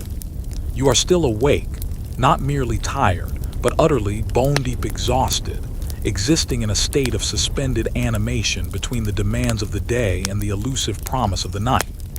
The memories of lettuce and warm coins now feel like spectral echoes of a struggle that continues relentlessly. Your senses are dulled, yet paradoxically, acutely aware of every discomfort, every persistent thought. You consider the cultural significance of bed rest as a therapeutic intervention in the Victorian era, a mainstream historical fact. For serious illnesses, and particularly for nervous complaints like insomnia, complete bed rest was often prescribed. This meant strict confinement to bed, often in a quiet, darkened room with limited interaction. While the intention was to conserve energy and promote healing, for many it led to muscle atrophy, boredom, and psychological distress, often worsening their original condition. It's like trying to make a car run better by just leaving it in the garage for a year. You might prevent further damage, but it's not going anywhere fast. You imagine the profound isolation, the endless hours staring at the ceiling, the creeping sense of despair that must have accompanied such a regimen. The very act of lying still, when your mind was racing, must have been its own form of torture. Among the more intriguing fringe tidbits was the use of music therapy, though in a rudimentary form. Some Victorian physicians believed that certain types of music, particularly slow, melodic, or repetitive pieces, could induce a state of relaxation conducive to sleep. You might have had a family member play a gentle tune on a piano or harp in an adjoining room, hoping the soothing sounds would lull you into slumber. It was a more artistic and certainly more pleasant approach to the problem than some of the more invasive remedies. It sounds rather lovely, actually, a gentle serenade into oblivion. Yes, darling, just play that boring lullaby again. The one that sounds like a dying cat. Perfect. Historians still argue whether the Victorians' growing interest in the arts and their potential therapeutic benefits was a genuine recognition of the mind-body connection, or simply a form of genteel escapism from the harsh realities of industrial life. Did it true? Lie heal or just distract? The debate highlights the complex role of culture in shaping our understanding of well-being. You can almost hear the earnest discussions about the curative power of a well-composed nocturne, or the soothing effects of a particularly bland watercolor painting. You sigh, a deep, shuddering breath that offers little relief. The silence of the day is punctuated by the distant sounds of the city, a low hum that vibrates through the very foundations of your home. Your eyes burn and your head feels heavy, yet your mind continues its relentless chatter. You are a prisoner of your own wakefulness, confined within the luxurious yet suffocating walls of your own home. Another mainstream historical fact that influenced Victorian sleep was the concern over brain strain or mental overwork. With the rise of increasingly complex intellectual professions and the proliferation of reading material, some believed that excessive mental exertion could literally exhaust the brain, leading to sleeplessness. Remedies often involved reducing intellectual pursuits, taking breaks, and engaging in mind-numbing activities. It was an early recognition of burnout, though their proposed solutions were often rather simplistic. It's like telling a marathon runner to just stop thinking about running so much. Not exactly practical advice. You imagine the internal conflict, the desire for intellectual stimulation warring with the need for mental quiet. It was a constant negotiation, a push and pull between the demands of the mind and the body. And often the mind, with its insatiable curiosity, won at the expense of sleep. Among the more peculiar and somewhat unappealing fringe tidbits was the use of vinegar compresses. The idea was to soak cloths in vinegar, often diluted with water, and apply them to the forehead or temples. The purported logic was that the vinegar's cooling and astringent properties would reduce inflammation and soothe the nerves. You wince at the thought of the pungent smell, the cold dampness, and wonder if it would simply make you too uncomfortable to sleep. It sounds less like a cure and more like a mild form of self-torture, perhaps designed to make you so miserable that sleep seemed like a preferable alternative to smelling like a pickle. Just a touch of vinegar, darling. It's for my brain fever. And yes, I do smell like a salad bar. Historians still argue whether the Victorians' widespread use of home remedies, often based on ancient traditions or anecdotal evidence, was a testament to their self-reliance or a reflection of limited access to professional medical care.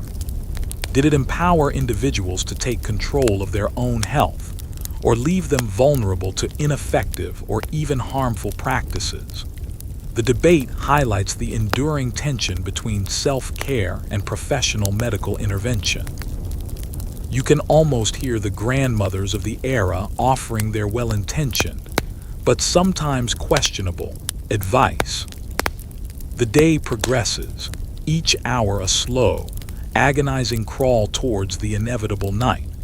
Your body aches, your head throbs, and your eyes burn with the profound fatigue that only chronic insomnia can inflict. You long for the simple relief of oblivion, a few hours of true unconsciousness. The very thought of facing another night of tossing and turning, of watching the clock tick relentlessly, fills you with profound despair. You make your way to the window, pulling back the heavy curtains to gaze out at the bustling street below. The city is alive, vibrant, moving at a pace that seems utterly alien to your slowed, exhausted state. You feel disconnected, a silent observer in a world that rushes past. The sheer energy of the world feels like a cruel mockery of your own depletion. The Victorian era, with its rapid advancements and its lingering superstitions, was a fascinating, often frustrating time to be an insomniac. Their struggle, documented in countless personal accounts and medical treatises, speaks to a fundamental human vulnerability. They were, in essence, striving to solve a timeless puzzle with the limited tools of their age, leaving behind a legacy of both desperate invention and surprising insights into the human condition. They were like amateur chemists, mixing everything they could find, hoping for a magic potion. And sometimes, they just ended up with a slightly sour smell. You sigh again, a sound of utter defeat. The room is quiet except for the distant sounds of the city. You close your eyes tightly as if to squeeze out the wakefulness. The darkness behind your eyelids is a swirling kaleidoscope of colors and shapes, refusing to settle into the uniform blackness of sleep. The night stretches before you, an endless expanse of wakefulness. And you, the weary insomniac, are left to traverse it alone, longing for the oblivion that seems forever out of reach. The final vestiges of daylight have surrendered, and a profound, inky blackness now dominate. Ease the world outside your window. You are still agonizingly awake. The sum total of your Victorian remedies, the boiled lettuce, the warm coin, the countless cups of tea, the various walks and quiet pursuits, have all failed. Your body is a vessel of profound exhaustion, yet your mind remains a relentless, unwelcome engine, churning out thoughts and anxieties with infuriating persistence. You consider the enduring legacy of Victorian medical experimentation, a mainstream historical fact that, despite its often quirky approaches, laid the groundwork for modern understanding. Their meticulous observations, their willingness to experiment, and their detailed case studies, even if sometimes misguided, provided invaluable data for future generations. They were, in essence, the trailblazers, often stumbling, but always pushing forward in the relentless quest for human well-being. It's like being the first person to try building a flying machine. You might crash a lot, but you learn something every time. You shift, the rustle of the sheets a loud declaration of your discomfort. Your pillow, once a soft promise of comfort, now feels like a rock. You punch it, futilely attempting to mold it into submission, but it springs back with infuriating resilience. The silence of the night presses in, amplifying every small sound, every whisper of your own restless mind. Among the more intriguing, and perhaps genuinely useful, fringe tidbits was the practice of reading aloud to oneself, or having someone read to you. The rhythmic, monotonous sound of a voice, particularly if the material was not overly stimulating, was believed to have a hypnotic effect, helping to lull the listener into a state of drowsiness.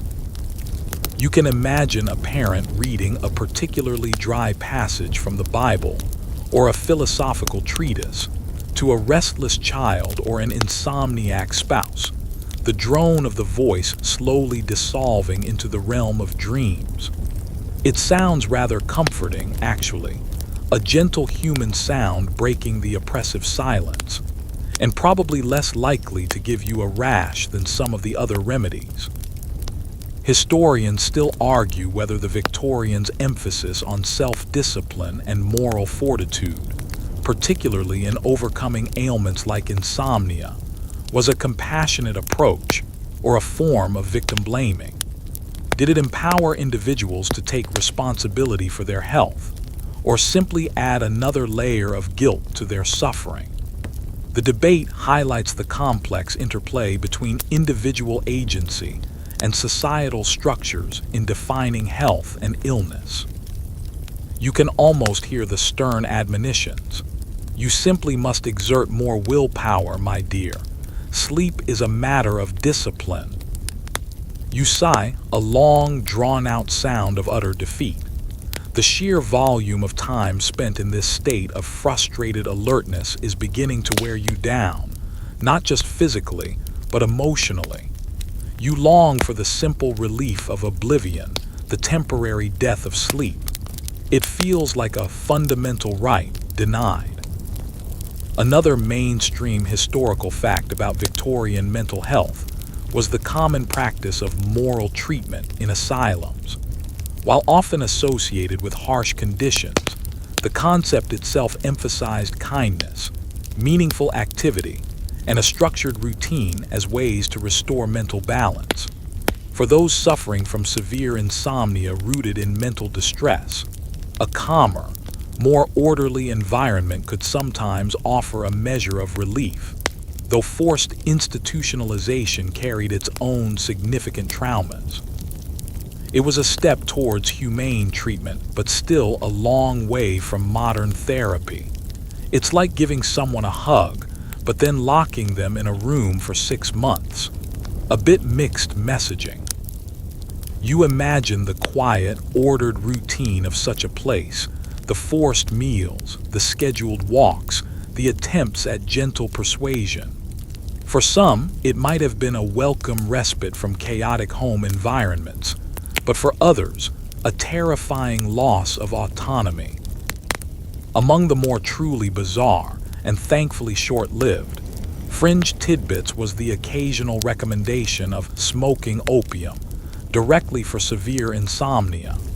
While more associated with recreational use and addiction, some doctors, in extreme cases, might suggest it as a last resort.